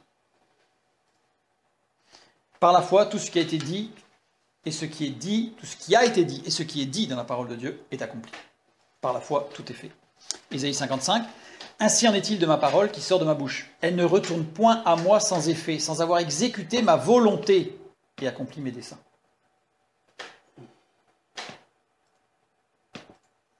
Si Dieu veut que tous les hommes, sans exception, soient sauvés, c'est sa volonté. Alors tous les hommes seront sauvés. puisque c'est la volonté de Dieu. Qui peut résister à la volonté de Dieu? Honnêtement. Ou alors, on a un problème avec notre théologie, notre conscience de ce qu'est Dieu. Il est infini. Il est le Seigneur de l'univers. Donc tout ce que Dieu veut, c'est que la lumière soit, la lumière fut. Dieu veut, c'est fait. Alors si tous les hommes sont sauvés, sans exception, puisque Dieu veut que tous les hommes soient sauvés sans exception, alors tous ceux qui ont vécu, tous ceux qui vivent et tous ceux qui vivront seront sauvés. Eh ben non. Ça pose un problème. Ou alors, on va voir. Ou alors il faut faire une sorte de cabriole. Si Dieu veut que tous les hommes sans exception soient sauvés, alors tous les hommes seront sauvés. C'est ce que nous venons de voir. Alors, à ce moment-là, pourquoi annoncer l'évangile? Puisque Dieu veut que tous les hommes, sa volonté s'accomplit. On a lu les textes de l'Ancien Testament à maintes reprises, j'en ai pris que 2, mais il y en a beaucoup. À ce moment-là, pourquoi annoncer l'évangile? Pourquoi prier pour le salut de nos bien-aimés, puisque de toute façon, tous les hommes seront sauvés? Pourquoi la sanctification? Pourquoi une vie de sanctification, puisque tous les hommes seront sauvés? Mais pourtant, nous savons que tous les hommes ne seront pas sauvés. On sait que, ce que je viens de dire là, on sait que c'est stupide. On le sait. Cependant, il existe une hérésie qui s'appelle l'universalisme, qui dit que tout le monde sera sauvé. Ça existe. Il y a des gens qui le croient.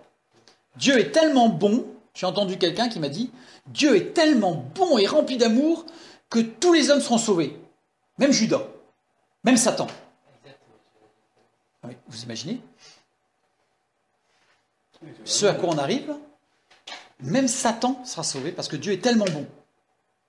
C'est en oublier complètement la justice de Dieu et la gloire de Dieu. Alors certains échafaudent des théories. Alors je ne vais pas toutes les énoncer, on va en prendre juste 2. Dieu veut effectivement sauver tous les hommes sans exception, mais il échoue. Il échoue. Vous imaginez des gens qui sont capables de dire Dieu a échoué. Ils ont une notion de la gloire de Dieu qui est très limitée quand même. Position de la majorité de chrétiens, parce que même s'ils ne vont pas le dire comme ça, parce que ça fait là on dit un gros mot là ça fait mal à la bouche là, de dire Dieu échoue. Et ça ne va pas être dit comme ça. Mais la réalité de la théologie que l'on rencontre un peu partout, c'est que Dieu a échoué. Il a créé tout parfait, et puis Satan est arrivé, et boum, le péché, bon. Heureusement, il avait quand même prévu, parce que Dieu est très fort, il avait prévu, mais il a échoué, mais il avait prévu quand même. Non, c'est que Dieu laisse le libre choix à chacun. Mais si Dieu laisse le libre choix à chacun, est-ce qu'il est vraiment omniscient et omnipotent? C'est une question qui est profonde, ça. Parce que si il laisse le libre choix à chacun, est-ce que Dieu est tout-puissant? Ça veut dire que Dieu a prévu, Dieu veut que tous les hommes soient sauvés, donc il veut, c'est sa volonté profonde. Et tous les hommes ne sont pas sauvés. Il veut qu'aucun se perde. Voilà. Il veut, oui, mais ça revient un peu près même, il veut qu'aucun se perde. Il veut qu'aucun se perde, donc il veut que tout le monde soit sauvé. Mais les textes bibliques nous disent que sa volonté s'accomplit toujours. Et en l'occurrence, non. On voit bien que dans cette théologie, il y a un problème. Alors on va être capable de dire oui, mais, alors on fait des cabrioles, on fait des contorsions dans tous les sens, il faut être très souple dans ce cas-là. Mais on finit par avoir mal au dos. Parce que ça ne va pas. Continuons. Ésaïe 55. Ainsi en est-il de ma parole qui sort de ma bouche, elle ne retourne point à moi sans effet. Or, chacun reçoit le témoignage. La parole de Dieu nous le dit que chaque homme sur terre reçoit le témoignage. Mais pour certains, elle n'a pas d'effet, puisque dans leur libre arbitre, ils ont choisi de ne pas suivre Dieu. Donc ça veut dire que cette parole n'a pas eu d'effet. On voit bien que on peut essayer de sortir de... Alors c'est pas pour autant un échec. Il a donné sa parole de vie, alors qu'il veut le salut des hommes. Oui. Mais alors on essaye toujours mais quelque part, on sent bien que c'est scabreux. Oui. On sent que c'est scabreux, on est obligé de faire sans cesse des oui mais. On n'a rien de sûr, d'établi, de ferme. La Bible affirme que Dieu n'échoue jamais dans sa volonté. Dieu a envoyé la parole faite chair pour sauver tous les hommes. Si on nous dit que Dieu veut sauver tous les hommes sans exception, la parole de Dieu nous dit, la parole de Dieu faite chair en Jésus-Christ a été envoyée pour sauver tous les hommes. Et ça n'a pas marché pour certains. Si je vous dis ça comme ça, là vous dites non, mais c'est pas possible. Pourtant, c'est ça. Non mais, après, la parabole du semeur, ça, mais dans les faits, la parole de Dieu faite chair, Jésus-Christ, a été envoyée sur terre. Il est mort, il est ressuscité pour sauver tous les hommes. C'était le but de Dieu. Mais ça ne marche pas pour tout le monde. On voit bien qu'il y a un problème. Alors, il y a toutes des théories sur la prédestination. Certains sont arrivés à la conclusion que certains sont prédestinés à aller en enfer. Vous imaginez la conclusion à laquelle on peut arriver?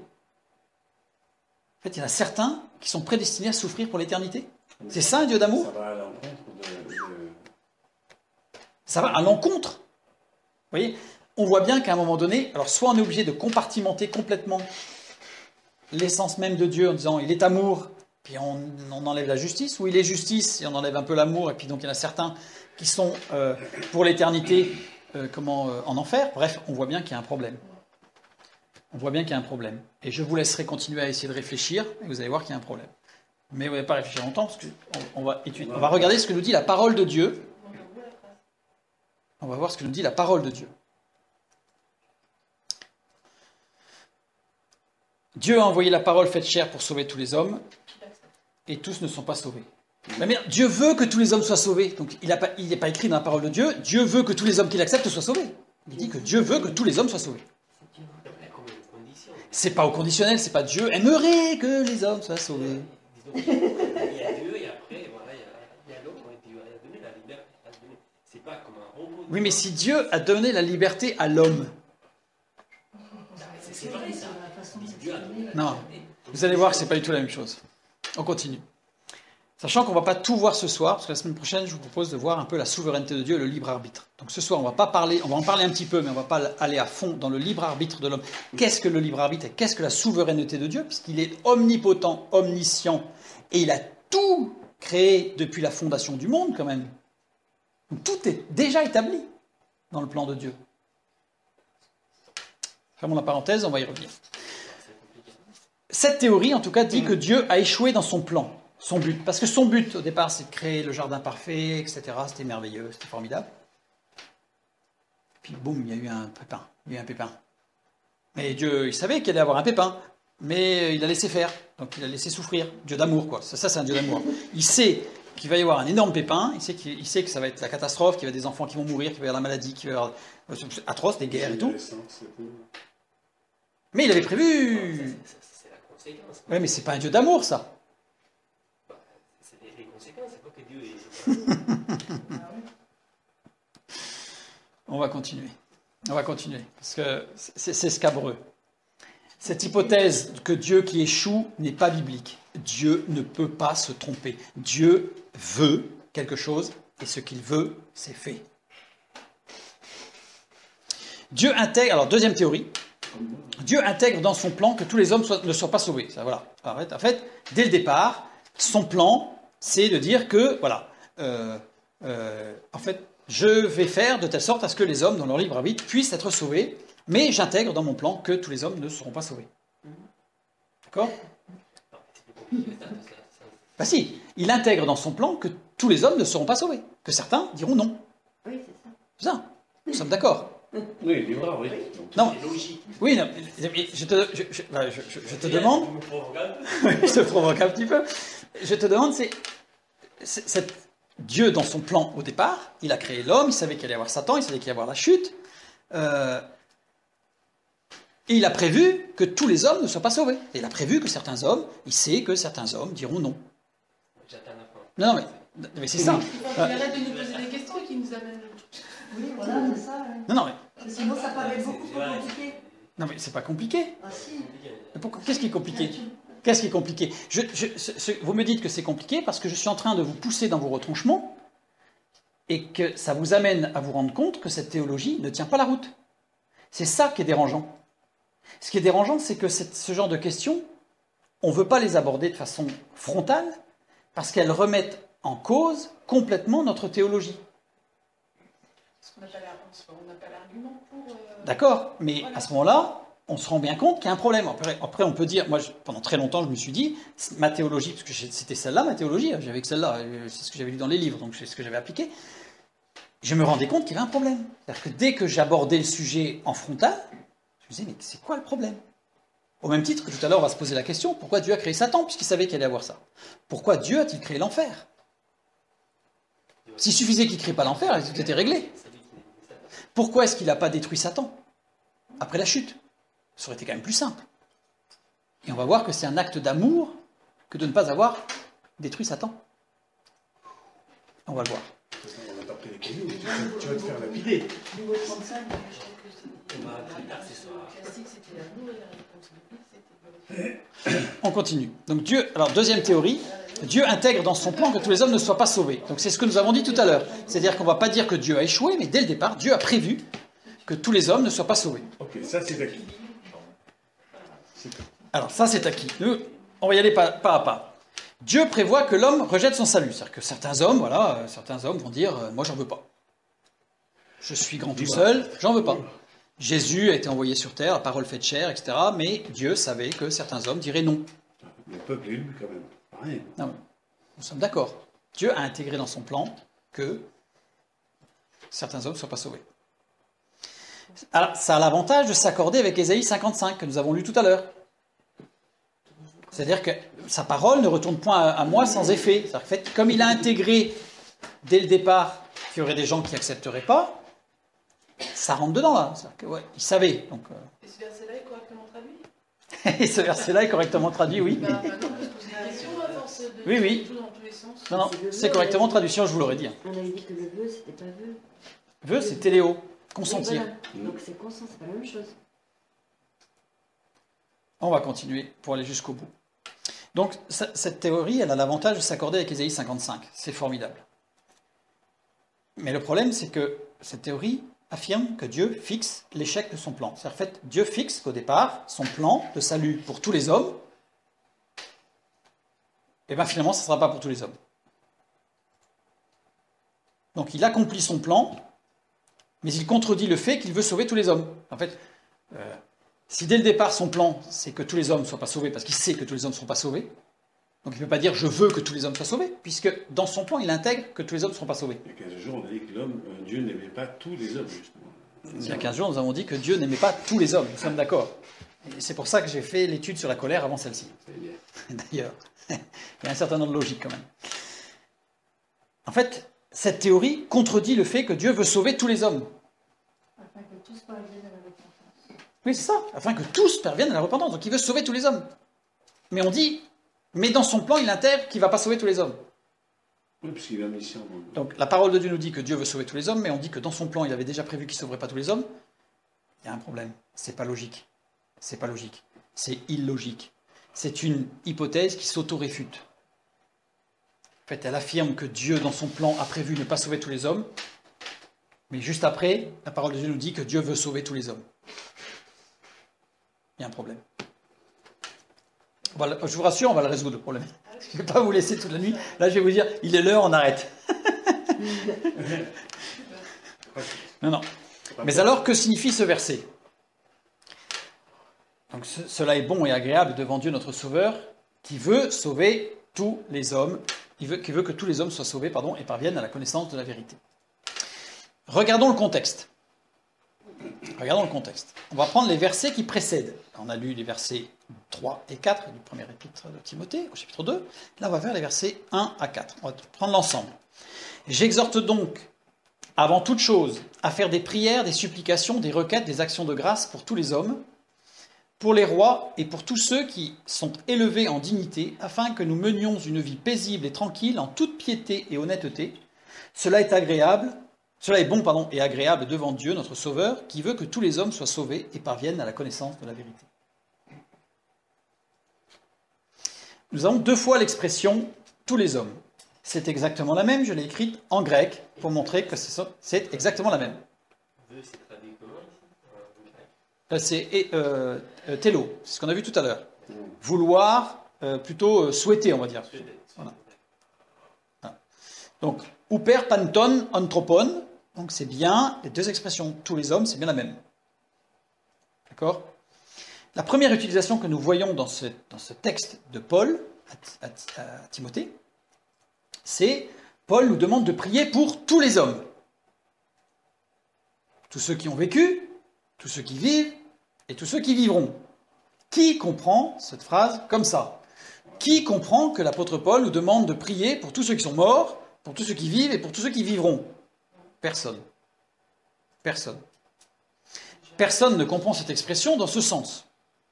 C'est évident. Enfin, alors là, celui qui comprendrait ça comme ça, il n'a pas compris grand-chose à la parole de Dieu. Alors pourquoi le comprendre ainsi dans la phrase suivante ? On n'est pas dans deux épîtres complètement différentes. Hein. C'est l'apôtre Paul qui écrit une lettre cohérente, hein, avec en plus son secrétaire qui était Luc, donc quand même. Et j'exhorte donc avant toute chose à faire des prières et des supplications, des requêtes, des actions de grâce pour tous les hommes, pour les rois et pour tous ceux qui sont élevés en dignité, afin que nous menions une vie paisible et tranquille en toute piété et honnêteté. Cela est bon et agréable devant Dieu notre Sauveur, qui veut que tous les hommes soient sauvés. Et là, le deuxième tous les hommes, eh bien, on le comprend sans exception, tout le monde, ceux qui ont vécu, ceux qui vivent et ceux qui vivront. On voit que ce n'est pas logique, même dans le contexte. Pourquoi comprendre la même expression de façon totalement différente ? Il faut comprendre tous les hommes sans distinction, et non pas sans exception. Et non tous les hommes sans exception. Comme ce fut le cas pour les exégètes jusqu'au siècle des Lumières. C'est-à-dire que jusqu'au siècle des Lumières, c'est-à-dire tout ce qui était avant, c'est-à-dire de l'an, on va dire, grosso modo, les pères de l'Église, les premiers textes, c'est de l'an 200. Hein. On a des textes qui sont de 150 après Jésus-Christ, mais on n'en a pas beaucoup, mais c'est grosso modo, c'est de 200 à 300 après Jésus-Christ, jusqu'à peu près, on va dire, 1700, 1750. Tous les commentaires sur ces passages-là, sans le moindre souci, parlent que Dieu veut sauver les hommes, tous les hommes, sans distinction. Alors, quelle est la différence ? Quelle différence ça fait entre les deux ? Tous les hommes sans exception, sans aucune exclusion. C'est-à-dire tous les hommes qui ont vécu, qui vivent et qui vivront, tous. C'est-à-dire, voilà, tous ceux qui ont vécu, qui vivent et qui vivront. Tous les hommes sans distinction, sans aucune discrimination. Il faut se distinguer. Non mais sans aucune discrimination. Pas que les juifs. Peu importe sa condition, son origine, son physique, son statut social, s'il est grand, blond, brun, noir, petit, gros, juif, allemand, aucun rapport.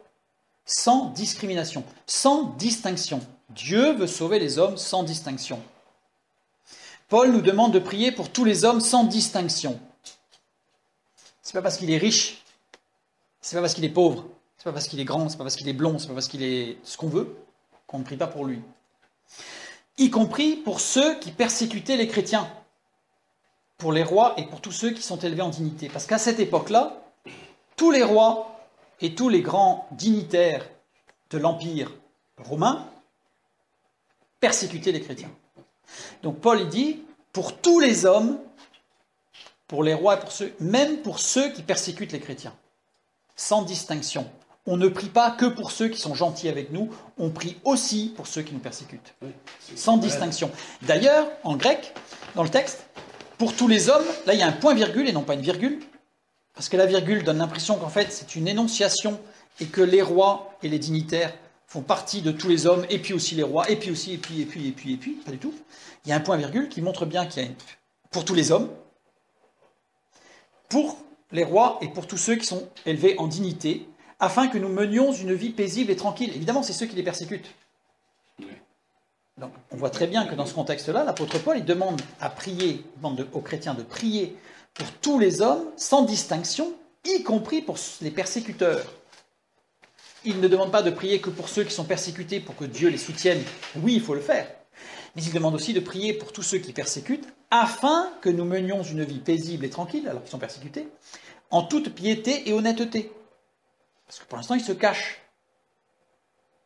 Donc l'apôtre Paul, là, il montre bien que il demande de prier pour tous les hommes sans distinction, y compris les persécuteurs.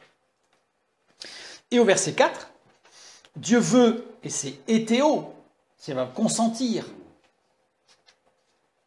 souhaite, Dieu souhaite sauver tous les hommes sans distinction, le pauvre, le riche, le juif, le grec. Relisez les épîtres de l'apôtre Paul avec ça en tête, et vous verrez comme des passages entiers vont s'éclairer. Quand l'apôtre Paul dit « il n'y a ni juif ni grec », c'est parce que justement au départ, l'apôtre Paul insiste sur le fait que Dieu veut sauver tous les hommes sans distinction. Il consent, il donne cette grâce du salut à tous les hommes sans distinction, même le pire des mécréants, même le persécuteur. Dieu lui offre la grâce du salut. C'est-à-dire qu'il veut sauver les juifs, les grecs, les riches, des pauvres, des grands, des petits, des noirs, des blancs, des hommes, des femmes, etc. Même s'il sait parfaitement que certains non, mais ne le ce qu'il refuseront. veut, Mais il consent à offrir cette grâce sans distinction, même au pire des mécréants, même aux persécuteurs, même à celui qui va blasphémer le nom de Jésus-Christ, même à celui qui a tué Christ, qui l'a cloué sur la croix. Il veut lui offrir la grâce du salut. Et là, ça rentre parfaitement dans le libre arbitre. Mais Dieu ne veut pas sauver tous les hommes. Il veut offrir la grâce du salut à tous les hommes, sans distinction. Vous voyez la différence ? Dieu n'a pas échoué dans son plan du salut. Dieu n'a pas échoué dans son plan du salut. Il sauve tous les hommes sans distinction. Parce qu'à l'époque de l'apôtre Paul, et encore aujourd'hui, mais à l'époque de l'apôtre Paul, c'était les Juifs. Le salut était pour les Juifs. Donc l'apôtre Paul a bien montré qu'il était pour les Juifs et pour les Grecs, pour les libres et les esclaves. Aujourd'hui encore, on a certains mouvements qui vont s'adresser uniquement à certaines personnes. On voit ça dans Apocalypse chapitre 5, quand nous lisons « Et il chantait un cantique nouveau en disant « Tu es digne de prendre le livre et d'en ouvrir les sceaux, car tu as été immolé et tu as racheté pour Dieu par ton sang des hommes de toute tribu, de toute langue, de tout peuple et de toute nation, sans distinction. » Dieu sauve sans distinction et non pas sans exception. Ce sans exception est arrivé au siècle des Lumières, humaniste, parce que l'humanisme s'est introduit dans l'Église, parce que l'humanisme s'est introduit dans la doctrine chrétienne, parce que dans la doctrine chrétienne, ce qui est devenu le centre de la parole de Dieu, ce n'est pas Dieu, c'est l'homme. Alors que le centre de la parole de Dieu, c'est Dieu. C'est pas l'homme. La priorité de Dieu, c'est sa gloire. L'objectif de Dieu n'est donc pas de sauver tous les hommes sans exception, mais la priorité de Dieu, c'est qu'il nous fait la grâce de sauver tous les hommes sans distinction, d'offrir le salut. Il offre le salut par grâce à tous les hommes sans distinction, pas que les gens qui sont bons, pas que les gens qui sont juifs, pas que les gens qui ont fait des efforts pour se sanctifier tout seuls dans leur coin, pas que les gens qui n'ont jamais tué, non, tout le monde. Il offre le salut, la possibilité de s'unir à lui en Jésus-Christ, comme nous l'avons vu, à tous les hommes sans distinction. C'est ce qui fait éclater sa gloire. Plus que tout autre plan, il ne fait de distinction de personne. Quel amour! Mais il y a la justice. Parler de l'amour de Dieu sans garder en toile de fond la justice, c'est arriver à l'universalisme où tout le monde est sauvé. Et on ira tous au paradis, c'est formidable. Absolument pas. Parler de la justice sans voir l'amour de Dieu, c'est arriver à la conclusion que Dieu a damné des gens dès le départ. Ce qu'il faut. Quand on prend l'entièreté de la gloire de Dieu, on a la justice et l'amour, oui, dans l'équilibre où Dieu veut sauver tous les hommes sans distinction. Psaume 19. Les cieux racontent la gloire de Dieu et l'étendue manifeste l'œuvre de ses mains. Dieu a tout créé pour manifester sa gloire. Manifester, nagad, qui veut dire rendre évident, donc qui veut rendre évident l'œuvre de ses mains. Rappelez-vous, les cieux racontent la gloire de Dieu, kabod, et l'étendue manifeste l'œuvre de ses mains. Là, on a le kabovd, ce qui manifeste la gloire de Dieu. Nagab est au radical piel. Ça veut dire qu'il s'agit du but ultime. Le but ultime de Dieu, c'est de rendre évident l'œuvre de ses mains, sa gloire. Le but ultime de Dieu, c'est pas de sauver tous les hommes sans exception, c'est de manifester sa gloire. Les cieux racontent, Safar au radical piel aussi, c'est-à-dire que le but ultime, c'est raconter la gloire de Dieu. C'est vraiment la gloire de Dieu. Tout est créé pour manifester sa gloire. Ça veut dire quoi, manifester sa gloire? Ça veut dire rendre gloire à Dieu dans l'équilibre parfait de sa manifestation. Il est bon, il est juste, il est vrai, il est entier, il est parfait. C'est ça la manifestation de sa gloire, c'est de voir la perfection de Dieu dans notre vie. C'est ce qui va correspondre à notre vie de sanctification et au témoignage de l'Esprit qui nous remplit. En tout cas, Dieu a tout créé. Et là, je m'arrête un peu.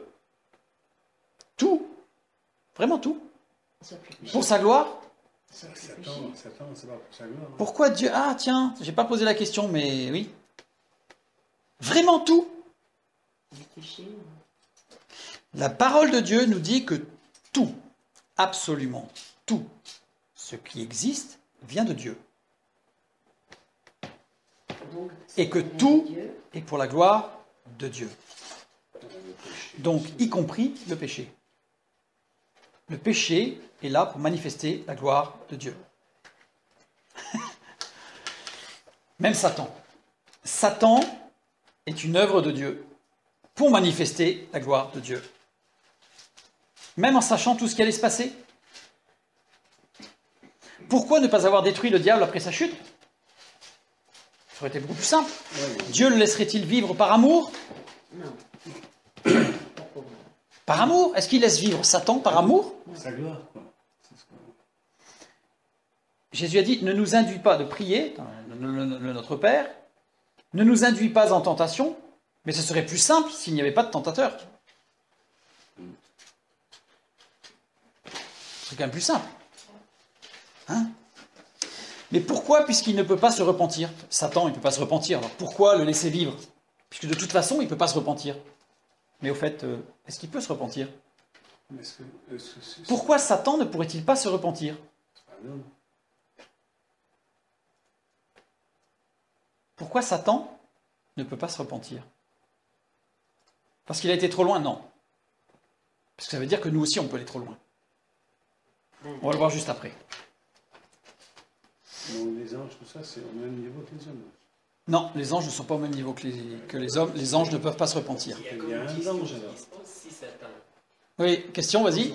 supposons que si Oui. Satan va se repentir, qu'est-ce que Dieu va faire? Si Satan va se repentir, qu'est-ce que Dieu va faire? On va voir la question. On va aborder le sujet. On n'a pas peur des questions. Hein. Même l'enfer. Dieu a tout créé pour manifester sa gloire. Même l'enfer. L'enfer, c'est quelque chose qui va à l'encontre de l'amour de Dieu, parce que quand on parle de Dieu est amour, il est amour, il est amour, il est amour, il est amour, il est amour, enfin, il a quand même créé l'enfer. C'est pas franchement rempli d'amour, quand même. Alors certains éludent la question en disant, oui, mais non, en fait, Dieu n'a pas créé l'enfer. En fait, c'est quand Satan a chuté, il est tombé du ciel, et en tombant du ciel, en fait, ça a créé l'enfer. La génération spontanée, ça s'appelle l'évolutionnisme. Tout ce qui existe, la parole de Dieu nous dit que tout ce qui existe vient de Dieu, y compris l'enfer.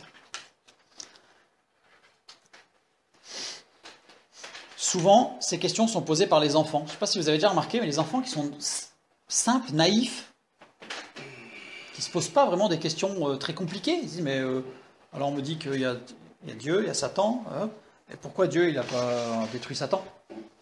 Et je ne sais pas si vous avez remarqué les réponses des adultes.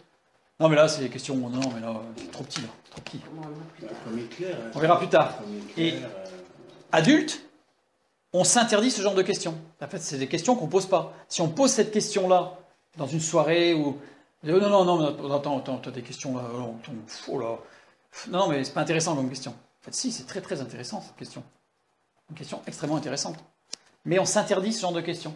Parce qu'elles remettent en cause notre théologie. Réponse fréquente. Quand il y a une réponse. J'ai mis quand il y a une réponse, parce que c'est pas toujours le cas. Dieu garde le diable en vie pour que les hommes soient libres. Libres de choisir. Par la tentation du diable, il nous met face à un choix, le bien ou le mal. Et si on n'a pas de choix, est-ce qu'on peut dire qu'on est libre? On ne peut pas dire qu'on est libre si on n'a pas le choix. Si on est obligé de faire que le bien. À ce moment-là, on n'est pas libre. Vous voyez ce que je veux dire? Donc, certains vont dire, en fait, Dieu laisse le diable vivre pour que nous puissions avoir le choix permanent entre le bien et le mal. Sinon, on serait des robots. On n'aurait plus de choix. On n'aurait plus de libre arbitre. Donc, on deviendrait des robots. Vous voyez ce que je veux dire? Et aussi parce que pour aimer, il faut avoir le choix de ne pas aimer. Parce que pour aimer, il faut avoir le choix de ne pas aimer. Oui, pourquoi pas. Pas tout à fait ça, mais pourquoi pas. En tout cas, ce qui est dit le plus souvent, c'est que Dieu garde le diable en vie, uniquement pour que nous puissions être libres. Pas uniquement. Ouais, essentiellement. Parce qu'à part ça, pourquoi il laisserait le diable vivre? Il y a un temps. Dieu est bon. Son plan. Comment? Dieu a son plan. Dieu a son plan, d'accord. Oui, mais la parole de Dieu nous parle du plan de Dieu. Donc, il n'y a pas... C'est pas tout. Hein. Non, on ne sait pas tout, mais la parole de Dieu, oui. Oui, alors ça c'est la réponse qui est bien, hein, mais qui est un peu pratique. Mais si on regarde bien dans la parole de Dieu, il y a une raison. Parce que cette question-là, elle nous embête. Parce que pourquoi Dieu laisse Satan vivre? Alors, la réponse la plus facile, c'est de dire, Dieu laisse vivre Satan, comme ça nous sommes libres de nos choix entre le bien et le mal. Voilà, entre le bien et le mal. Mais un jour, le diable sera détruit. La Bible nous dit qu'à la fin des temps, le diable sera détruit. Cela signifie-t-il que nous perdrons notre liberté ce jour-là? Non, parce que... Non, c'est plus compliqué parce que de toute façon, après. C'est plus compliqué. Pourquoi? Voilà. Parce qu'en fait, de toute façon, au moment où le diable va être détruit, nous. Au moment où, je répète, c'est pour que au moment où le diable va être détruit, on va passer dans une autre dimension. Donc ça veut dire qu'on sera dans une dimension de non-liberté. Mais non, on aura fait le choix. Donc on aura fait de choix, donc on n'aura plus la possibilité de changer de vie. C'est ça. Non, mais je ne parle pas du fait qu'on changera d'avis ou pas. Je parle du fait de la liberté. C'est fondamentalement, pour moi, une erreur que de penser ça. On va voir rapidement pourquoi. Juste question. On voit à aucun moment, c'est émotionnel. Je suis sincère. Oui. Dieu a créé le bien et le mal. Dieu a créé le bien et le mal, bien sûr. Puisqu'en disant tu ne mangeras pas du fruit, il a créé la possibilité de manger du fruit et de désobéir. En fait, Dieu a créé. Donc le mal. Alors Dieu n'a pas créé le mal. C'est ça. Dieu a créé le bien et la possibilité de s'éloigner de lui. C'est ce que nous appelons mal. Parce que si on regarde l'étude, Tel que tu mets le. ouais, mais je vous envoie là. C'est ce que j'allais faire apparaître juste après ici. Parce que je ne comprenais pas par rapport à l'étude sur le jardin. Voilà. Si on prend l'étude sur le jardin d'Éden et sur la chute que nous avons déjà fait et les conséquences de la chute, nous avons vu que le mot mal, en fait, correspond à tout ce qui est sensoriel et à un développement, je dirais, une prise de pouvoir dans nos vies des sens par rapport à la vie de l'esprit. Normalement, avant la chute, c'était l'esprit qui dominait sur la vie, alors qu'après la chute, nous avons vu que le mal, en fait, la racine du mot mal, c'est tout ce qui est sensoriel, donc l'inverse du spirituel.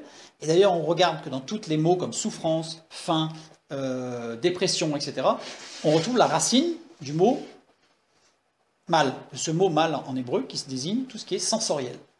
Et c'est que quand on est dans la vie de l'esprit, que notre esprit reprend le pouvoir sur notre être tout entier, et qu'à ce moment-là, on va annihiler le pouvoir des sens, et donc on va retrouver une vie de développement.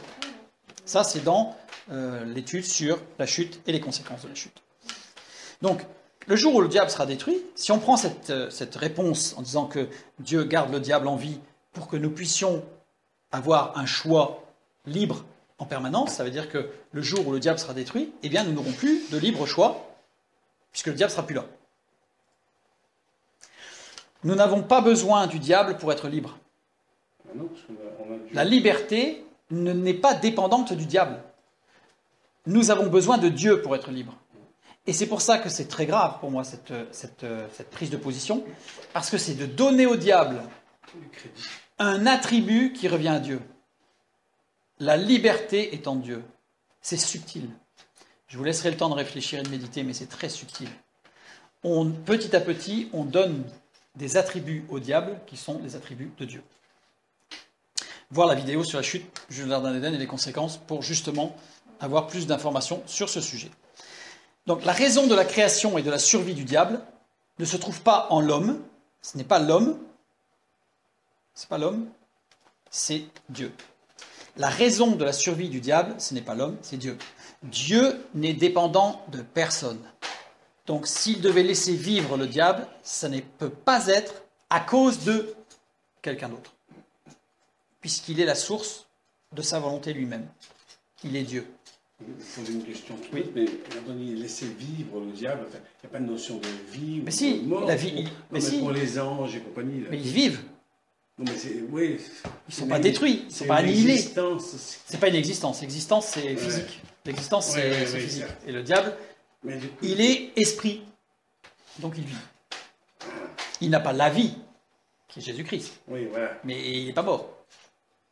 Spirituellement, mais peut-être. Mais il existe, en tout cas. Enfin, il vit. Voilà. Si on prend l'essence des mots, on ne va pas jouer sur les mots. Non, En tout cas, il n'a pas été annihilé. En tout cas, la raison de la création et de la survie du diable, elle se trouve en Dieu et non pas dans l'homme. Une fois de plus, on est dans l'humanisme. L'homme, c'est le centre de tout. Oui, voilà, c'est l'humanisme. Alors que non. Le centre de tout, c'est Dieu. La survie du diable, la création et la survie du diable manifestent au maximum la gloire de Dieu. Je dirais que sans le diable, Dieu aurait moins de gloire. Les opposés. Pourquoi ?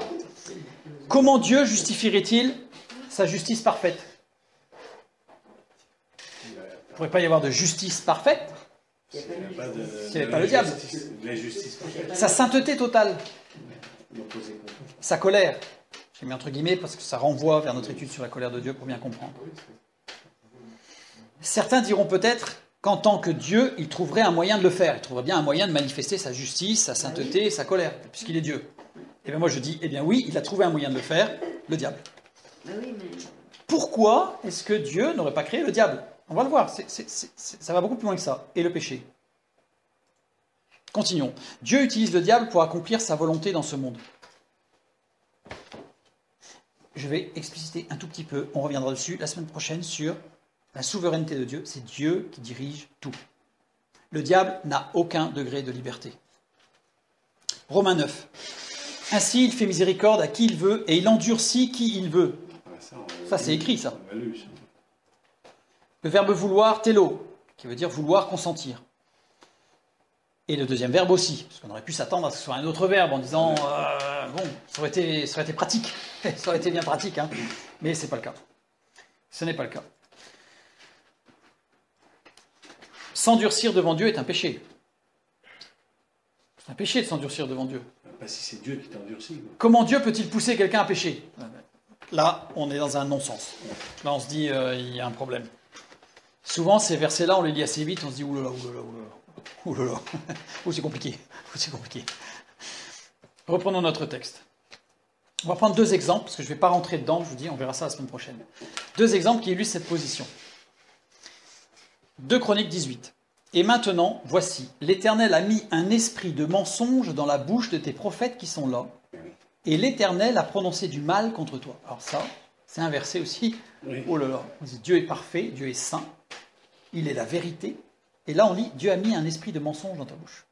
Lisons ce qui précède. Les versets 20 et 21 qui précèdent. Et un esprit vint se présenter devant l'Éternel et dit, moi je le séduirai. L'Éternel lui dit, comment ? Je sortirai, répondit-il, et je serai un esprit de mensonge dans la bouche de tous ses prophètes. L'Éternel dit, tu le séduiras et tu en viendras à bout, sors et fais ainsi.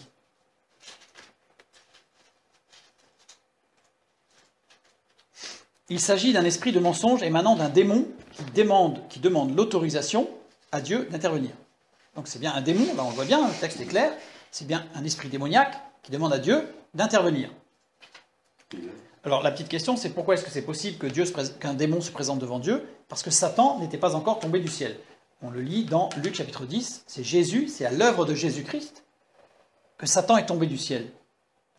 Dans l'Ancien Testament, on va trouver, pas souvent, mais on va trouver des puissances démoniaques qui viennent parler à Dieu. On voit par exemple pour Job, Satan qui s'adresse à Dieu. Après l'œuvre de Jésus-Christ, ça n'est plus possible. D'accord? C'est la petite parenthèse. Dieu consent, veut, c'est télo, qu'on a vu tout à l'heure, car cela accomplit pleinement sa volonté et son plan. En fait, il dit, le démon, il arrive, il dit, moi je vais faire ça. Il dit, vas-y, parce que c'est exactement ce que je veux que tu fasses. C'est exactement son plan. Deuxième passage, donc Josué ou Deutéronome, on a les mêmes. Car c'est du Seigneur que venait l'endurcissement de leur cœur à faire la guerre à Israël, afin que celui-ci puisse les vouer à l'interdit sans leur faire grâce et les détruire comme le Seigneur l'avait ordonné à Moïse. Alors, c'est le Dieu qui est Dieu d'amour, dur. En refusant le message de paix, les ennemis se retrouvent sans la protection de Dieu. L'ennemi peut intervenir. Donc c'est exactement le plan de Dieu. Il laisse faire, on va voir même plus loin que Satan est soumis à l'autorité de Dieu. Il n'a aucun degré de liberté. On reprend Romains 9, 18. On voit ça dans Job, hein. Job, c'est très clair. Ouais, c'est très clair, mais on va le voir dans d'autres passages. Ainsi, il fait miséricorde à qui il veut et il endurcit qui il veut. Dieu revendique totalement son rôle souverain dans tout ce qui se passe. Dieu dit, c'est moi qui gère tout. Tout ce qui se passe. Dieu ne pêche pas. Dieu ne fait pécher personne.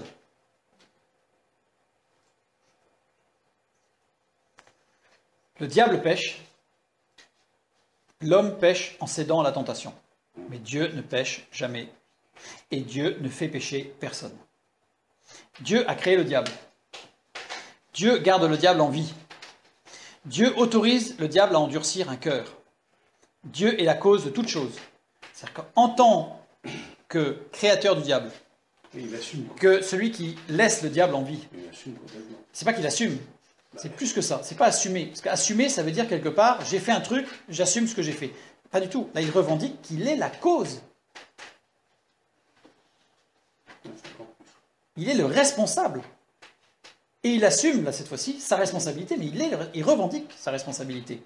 Et il autorise le diable à faire ceci ou à faire cela, ou il n'autorise pas le diable à faire ceci ou à faire cela. C'est-à-dire que tout ce qui est fait est sous le couvert de l'autorisation de Dieu. Par contre, il n'est pas l'acteur. Nous sommes d'accord.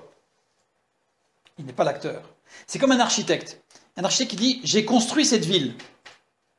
En réalité, il n'a posé aucune pierre, aucune brique, il n'a rien collé. Mais l'architecte, on entend ça, ou on peut le lire, cet architecte a construit cette ville. Il n'a pas construit la ville. En réalité, il a conçu tous les plans, les ouvriers ont fait exactement ce qu'il avait prévu qu'il soit fait, et le résultat est ce qu'il voulait. Dieu a tout conçu dans le monde, dès la fondation du monde, avant même la fondation du monde, il avait tout conçu. Le résultat est ce qu'il voulait. Il est l'architecte de toute la création, et Dieu est la cause de toute chose. Tout est prévu. Le diable est son ouvrier en réalité. Le diable est un ouvrier de Dieu, parce qu'il obéit à l'ordre de Dieu. Et le diable ne peut rien faire, absolument rien, qui ne soit sous l'autorité de Dieu. Il n'a aucune autonomie. Le diable n'a aucune autonomie. Le diable n'a aucun degré de liberté, aucune liberté. Il ne peut choisir rien du tout. Il ne peut prendre aucune initiative. Aucune. Tout ce qu'il fait est prévu par avance dans l'œuvre parfaite de Dieu. C'est dur, ça, quand même. Le diable n'a aucun degré de liberté. Le diable ne peut absolument rien faire sans l'autorité, la souveraineté de Dieu, qui est souverain sur tout. Jean 11, 14, nous lisons.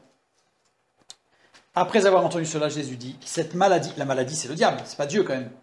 Cette maladie n'est point à la mort, mais elle est pour la gloire de Dieu, afin que le Fils de Dieu soit glorifié par elle. C'était pour Lazare.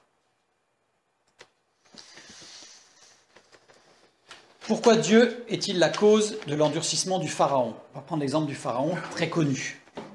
Donc là, il y a plein de passages. Dans Exode 14, 17, 18, nous lisons « Et moi, je vais endurcir le cœur des Égyptiens, pour qu'ils y entrent après eux, donc dans la mer. Et Pharaon et toute son armée, ses chars et ses cavaliers feront éclater ma gloire. » L'objectif, c'était de faire éclater la gloire de Dieu. « Et les Égyptiens sauront que je suis l'Éternel, quand Pharaon, ses chars et ses cavaliers auront fait éclater ma gloire. » Dieu ne dit pas, pardon, quand ils vont être morts. Oui, c'est la conséquence de leur mort. C'est la conséquence. Dieu veut faire éclater sa gloire. Alors vous allez me dire, ouais, mais les pauvres Égyptiens, ils n'avaient rien demandé. Hein? Si Dieu avait fait plier le Pharaon en l'obligeant, ça veut dire étéléo. C'est le verbe grec qu'on aurait eu tout employé, mais qui n'existe pas dans la parole de Dieu, qui veut dire une volonté absolue. Si Dieu avait fait plier le Pharaon en l'obligeant à laisser partir le peuple hébreu, qu'est-ce qui se serait passé? Il n'y aurait pas eu les 10 plaies. Il n'y aurait pas eu la traversée de la mer Rouge. Il n'y aurait pas eu de la crainte dans le cœur des peuples adverses. On voit ça tout au long, quand le peuple traversait, ils avaient entendu parler de ce que Dieu avait fait. Et tout ça pour la gloire de Dieu et l'accomplissement de son plan. Tout ce qui se passe, absolument tout, même l'huissier qui vous court après, si vous avez des soucis, tout est sous l'autorité de Dieu. Tout. Romains 9, 17, 18, nous lisons, car, et ça c'est très important, car l'Écriture dit à Pharaon, je me permets de m'arrêter et de le relire. Regardez, oui, parce que, vous voyez, quand on prend que ce verset, on ne se rend pas compte, parce que quand on le lit, ploup. Mais attendez, arrêtons-nous 30 secondes là. Car l'Écriture, non, c'est ça. Qu'est-ce qu'il y a derrière l'Écriture? C'est la parole de Dieu. Parce que la parole de Dieu dit à Pharaon, je t'ai suscité à dessein pour montrer en toi ma puissance et afin que mon nom soit publié par toute la terre. Ainsi, il fait miséricorde à qui il veut et il endurcit qui il veut. Il a dit à Pharaon, Dieu a parlé à Pharaon et lui a dit. Et malgré ça, Pharaon savait ce qui se passait, puisque la parole de Dieu nous dit que l'Écriture dit à Pharaon. L'Écriture, c'est la parole de Dieu. La parole de Dieu, il a dit, c'est Jésus-Christ en fait, qui est la parole faite chair, a dit à Pharaon, tac à tac, voilà ce qui va se passer. Et malgré ça, Pharaon a choisi d'endurcir son cœur. Alors, on ne va pas étudier plus, parce qu'on verra ça la semaine prochaine, sur le libre arbitre, même dans ce cas-là. Mais je voulais quand même souligner le fait que Pharaon n'était pas une poupée entre les mains d'un Dieu qui était très dur, ou même laissé entre les mains du diable, absolument pas. Pharaon était au courant et il a choisi d'endurcir son cœur. Parce que la volonté de Dieu, ce n'est pas que tous les hommes, sans exception, soient sauvés, mais que d'offrir le salut, et le Pharaon a eu l'offre du salut sans distinction. Il y a eu quand même des phases. Il y a eu des phases où peut-être il y avait la possibilité de choisir, et après il y a eu des phases où... Exactement. Il y a eu des phases, comme je l'ai dit tout à l'heure, sans prendre en considération les temps d'ignorance. Mais à partir du moment où la personne, en toute connaissance, parce que Dieu lui a révélé par révélation la vérité, si en toute conscience cette personne a dit non à Dieu, à ce moment-là, cette personne peut rentrer dans une phase où là, elle sera l'outil entre les mains du diable, lequel diable ne sera que soumis à l'autorité divine. Ça rejoint un verset, ça devient à l'esprit. Je sais pas, peut-être qui dit qu'il faut faire attention qu'aucun d'entre nous ne vienne pas trop tard. Oui, voilà, qu'aucun d'entre vous ne vienne trop tard. Voilà, parce que c'est ça, parce qu'il a trop tard, ça veut dire que c'est tout à fait. On peut arriver trop tard, c'est-à-dire qu'en fait, oui, si devant Dieu, en toute conscience, Dieu, il est vrai, il est juste, il est équitable, donc là, il n'y a pas de souci, sans distinction. Donc, il a parlé, si on dit non, on a pris notre libre arbitre, là, il est intervenu, on a dit non, derrière, on assume, c'est le châtiment de Dieu, ce sont les conséquences de notre prise de position, c'est ce que nous avons vu dans dans la colère de Dieu. Mais il va s'assouplir. Je continue. Et ensuite, si je continue les versets suivants, Romains 9 toujours, mais 21 à 23, le potier n'est-il pas maître de l'argile pour faire avec la même masse un vase d'honneur et un vase d'un usage vil? Et que dire? Si Dieu, voulant montrer sa colère et faire connaître sa puissance, a supporté avec une grande patience des vases de colère formés pour la perdition, et s'il a voulu faire connaître la richesse de sa gloire envers des vases de miséricorde qu'il a d'avance préparés pour la gloire. Ce texte-là montre bien qu'il a supporté avec une grande patience des vases de colère, il laisse vivre même le diable. Mais pourquoi? Parce que même le diable, même les ennemis de Dieu, servent la gloire de Dieu. Ils sont formés pour la perdition, ça veut dire que c'était prévu. Une fois qu'il a pris sa décision, Ouais, c'est ça. mais ça on va voir quand on va parler justement la semaine prochaine de la souveraineté de Dieu, du libre arbitre et de ce qu'on appelle la prédestination. On va voir que cette formation, en fait, c'est qu'à partir du moment où le Pharaon, Dieu lui a parlé et il a pris sa décision, alors après, il a été utilisé pour la gloire de Dieu, mais il a fait le choix d'être pour la gloire de Dieu du mauvais côté. Tout est par lui, pour lui et en lui. Ainsi, tous les hommes, sans exception, glorifieront Dieu. Là, j'insiste bien, sans exception, glorifieront Dieu. Au paradis, pour glorifier son amour, pour glorifier sa miséricorde, la grâce qui est faite, sans distinction. La grâce a été donnée sans distinction. Mais là, c'est sans exception, tout le monde, tous glorifieront Dieu. Et ceux qui sont en enfer glorifieront Dieu pour glorifier sa justice, pour glorifier sa colère. Colère de Dieu. Mais dans tous les cas, l'objectif de Dieu, le plan de Dieu au départ, qui est que tout soit fait pour sa gloire, est complètement rempli, sans défaillance, puisque tous les hommes rendront gloire à Dieu. C'est ce que nous lisons dans certains versets. Donc c'est pour cela que l'homme a été formé, pour glorifier Dieu, soit parce qu'il a accepté le salut qui lui a été offert par grâce, et donc il glorifie l'amour et la miséricorde de Dieu, soit en refusant la grâce en enfer, dans la souffrance, par la colère et par la justice, pour glorifier la colère et glorifier la justice de Dieu. Donc dans tous les cas, tous les hommes glorifieront Dieu. Il y a quand même la volonté. Ah, il y a le libre arbitre. Nous sommes d'accord, il y a le libre arbitre. Nous ne sommes pas du tout dans une prédestination de certains qui sont damnés et certains qui sont sauvés. Mais dans tous les cas, par contre, tous sont prédestinés à glorifier Dieu. Et c'est là la lecture de la prédestination, c'est que nous sommes tous prédestinés à glorifier Dieu. Lisons Romains 14, 11. Car il est écrit, je suis vivant, dit le Seigneur, tout genou, tous, là c'est tous, c'est pas que tous, tout genou fléchira devant moi, et toute langue donnera gloire à Dieu. Ils donneront gloire à Dieu au paradis dans les chants de louanges pour l'éternité, et certaines langues glorifieront la justice et la colère de Dieu pour l'éternité par les cris de souffrance. C'est l'enfer. Ça choque parfois, mais il faut savoir que l'enfer est un état qui existe et qui existera. Mais ça glorifiera quand même la justice de Dieu.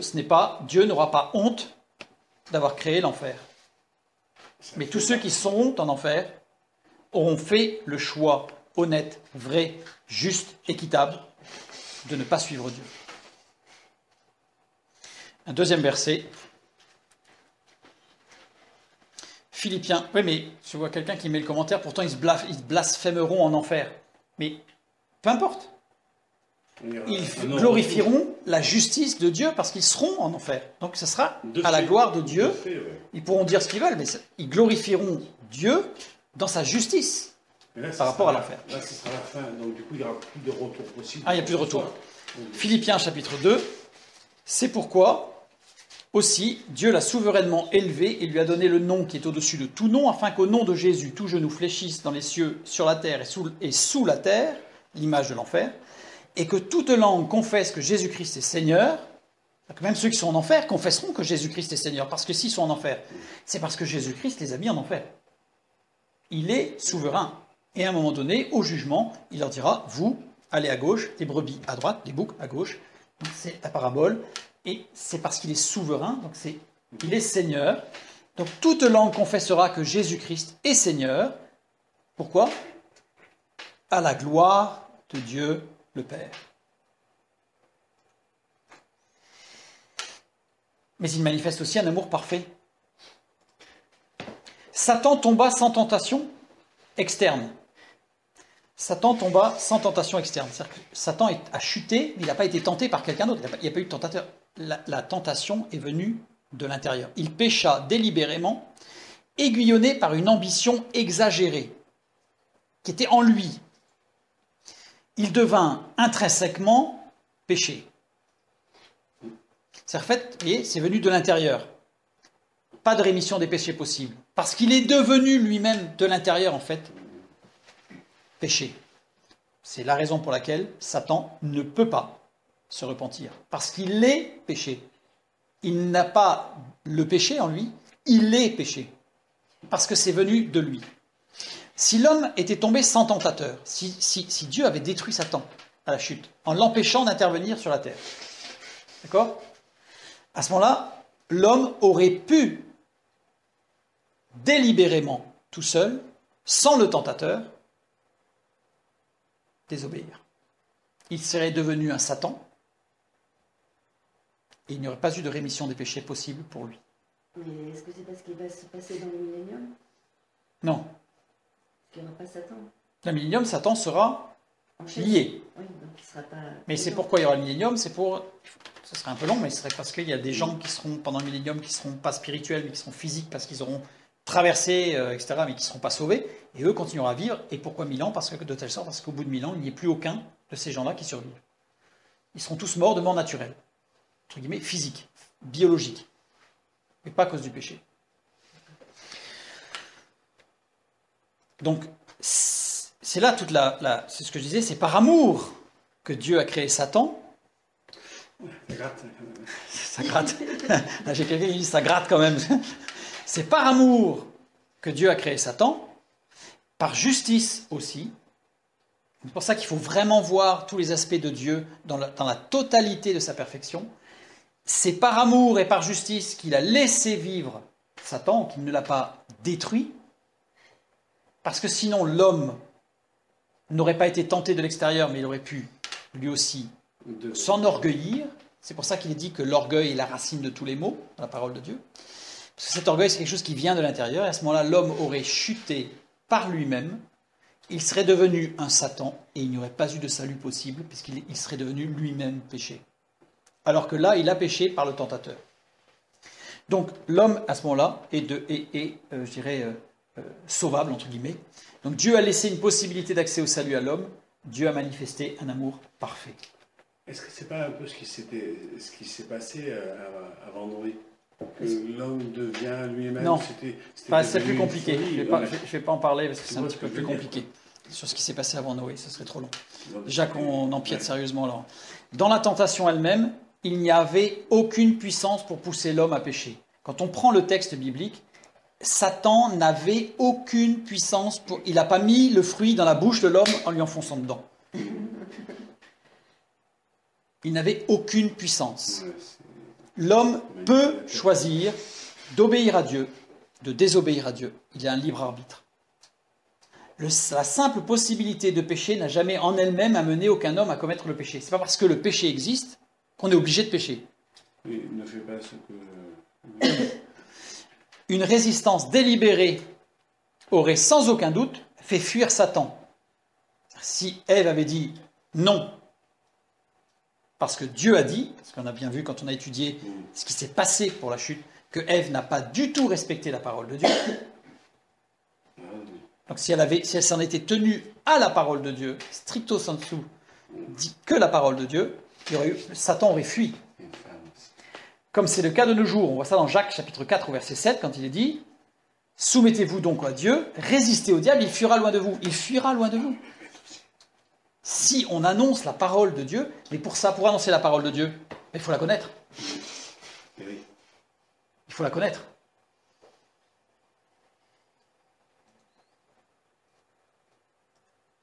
Donc, de nos jours encore, résistons au diable, il fuira. Cette possibilité qui montre la bienveillance de Dieu. Cette possibilité montre la bienveillance de Dieu. Il y a le qui en trop là. Une fois de plus, Dieu a laissé encore, par amour, en fond de justice, cette possibilité. En résistant à la tentation, la sainte nature de l'homme aurait pu être confirmée. Pourquoi sainte nature? Parce qu'il n'avait pas encore péché, donc il était encore pur. Donc s'il avait résisté à Satan, l'homme aurait confirmé la sainte nature qui était en lui, pour devenir un saint caractère. C'est-à-dire qu'il aurait, cette nature serait devenue un caractère, et par la suite, ce caractère serait devenu une vertu intrinsèque à l'homme. Pourquoi est-ce que, quand on dit que s'il n'y avait pas Satan, l'homme serait amené à devenir lui-même à Satan? Et pourquoi pas l'inverse, en fait? Pourquoi pas l'inverse? Oui, pourquoi est-ce que l'homme ne deviendrait pas ça, à la limite, ou ne s'améliorerait pas, au contraire, tu vois? Mais il ne peut pas. Puisque Non, sans la chute, sans la chute, il aurait été enseigné de Dieu. Là, le problème, c'est que Dieu a chuté, l'homme a chuté, l'homme a chuté, et de fait, il n'a plus accès. Le jardin a été fermé, il n'a plus accès. Il n'a plus accès. Donc, en résistant à la tentation, la sainte nature de l'homme aurait pu se confirmer pour devenir un saint caractère et qui serait devenu une vertu intrinsèque à l'homme. En résistant à la tentation aujourd'hui, la nature de Christ en nous est confirmée. Si nous résistons à la tentation, nous confirmons la nature de Christ qui est en nous. Et si nous confirmons la nature qui est en Christ en nous, elle deviendra un caractère en nous, qui deviendra une vertu intrinsèque de nos vies. Pas facile, hein? Et pour cela, nous devons résister au diable. Résister au diable avec quoi? La parole de Dieu. La parole de Dieu, pour pouvoir résister avec la parole de Dieu, il faut la connaître. Lisons la parole de Dieu. Cette possibilité montre encore la bienveillance de Dieu. Il nous a donné la possibilité de résister au diable par la parole de Dieu. Une fois de plus, la justice et l'amour pour la gloire de Dieu. Romains 6,4. Nous avons donc été ensevelis avec lui par le baptême en sa mort, afin que, comme Christ est ressuscité des morts par la gloire du Père, de même nous aussi nous marchions en nouveauté de vie par la gloire du Père. Nous avons terminé. Je voudrais juste lire quelques versets, tout simplement.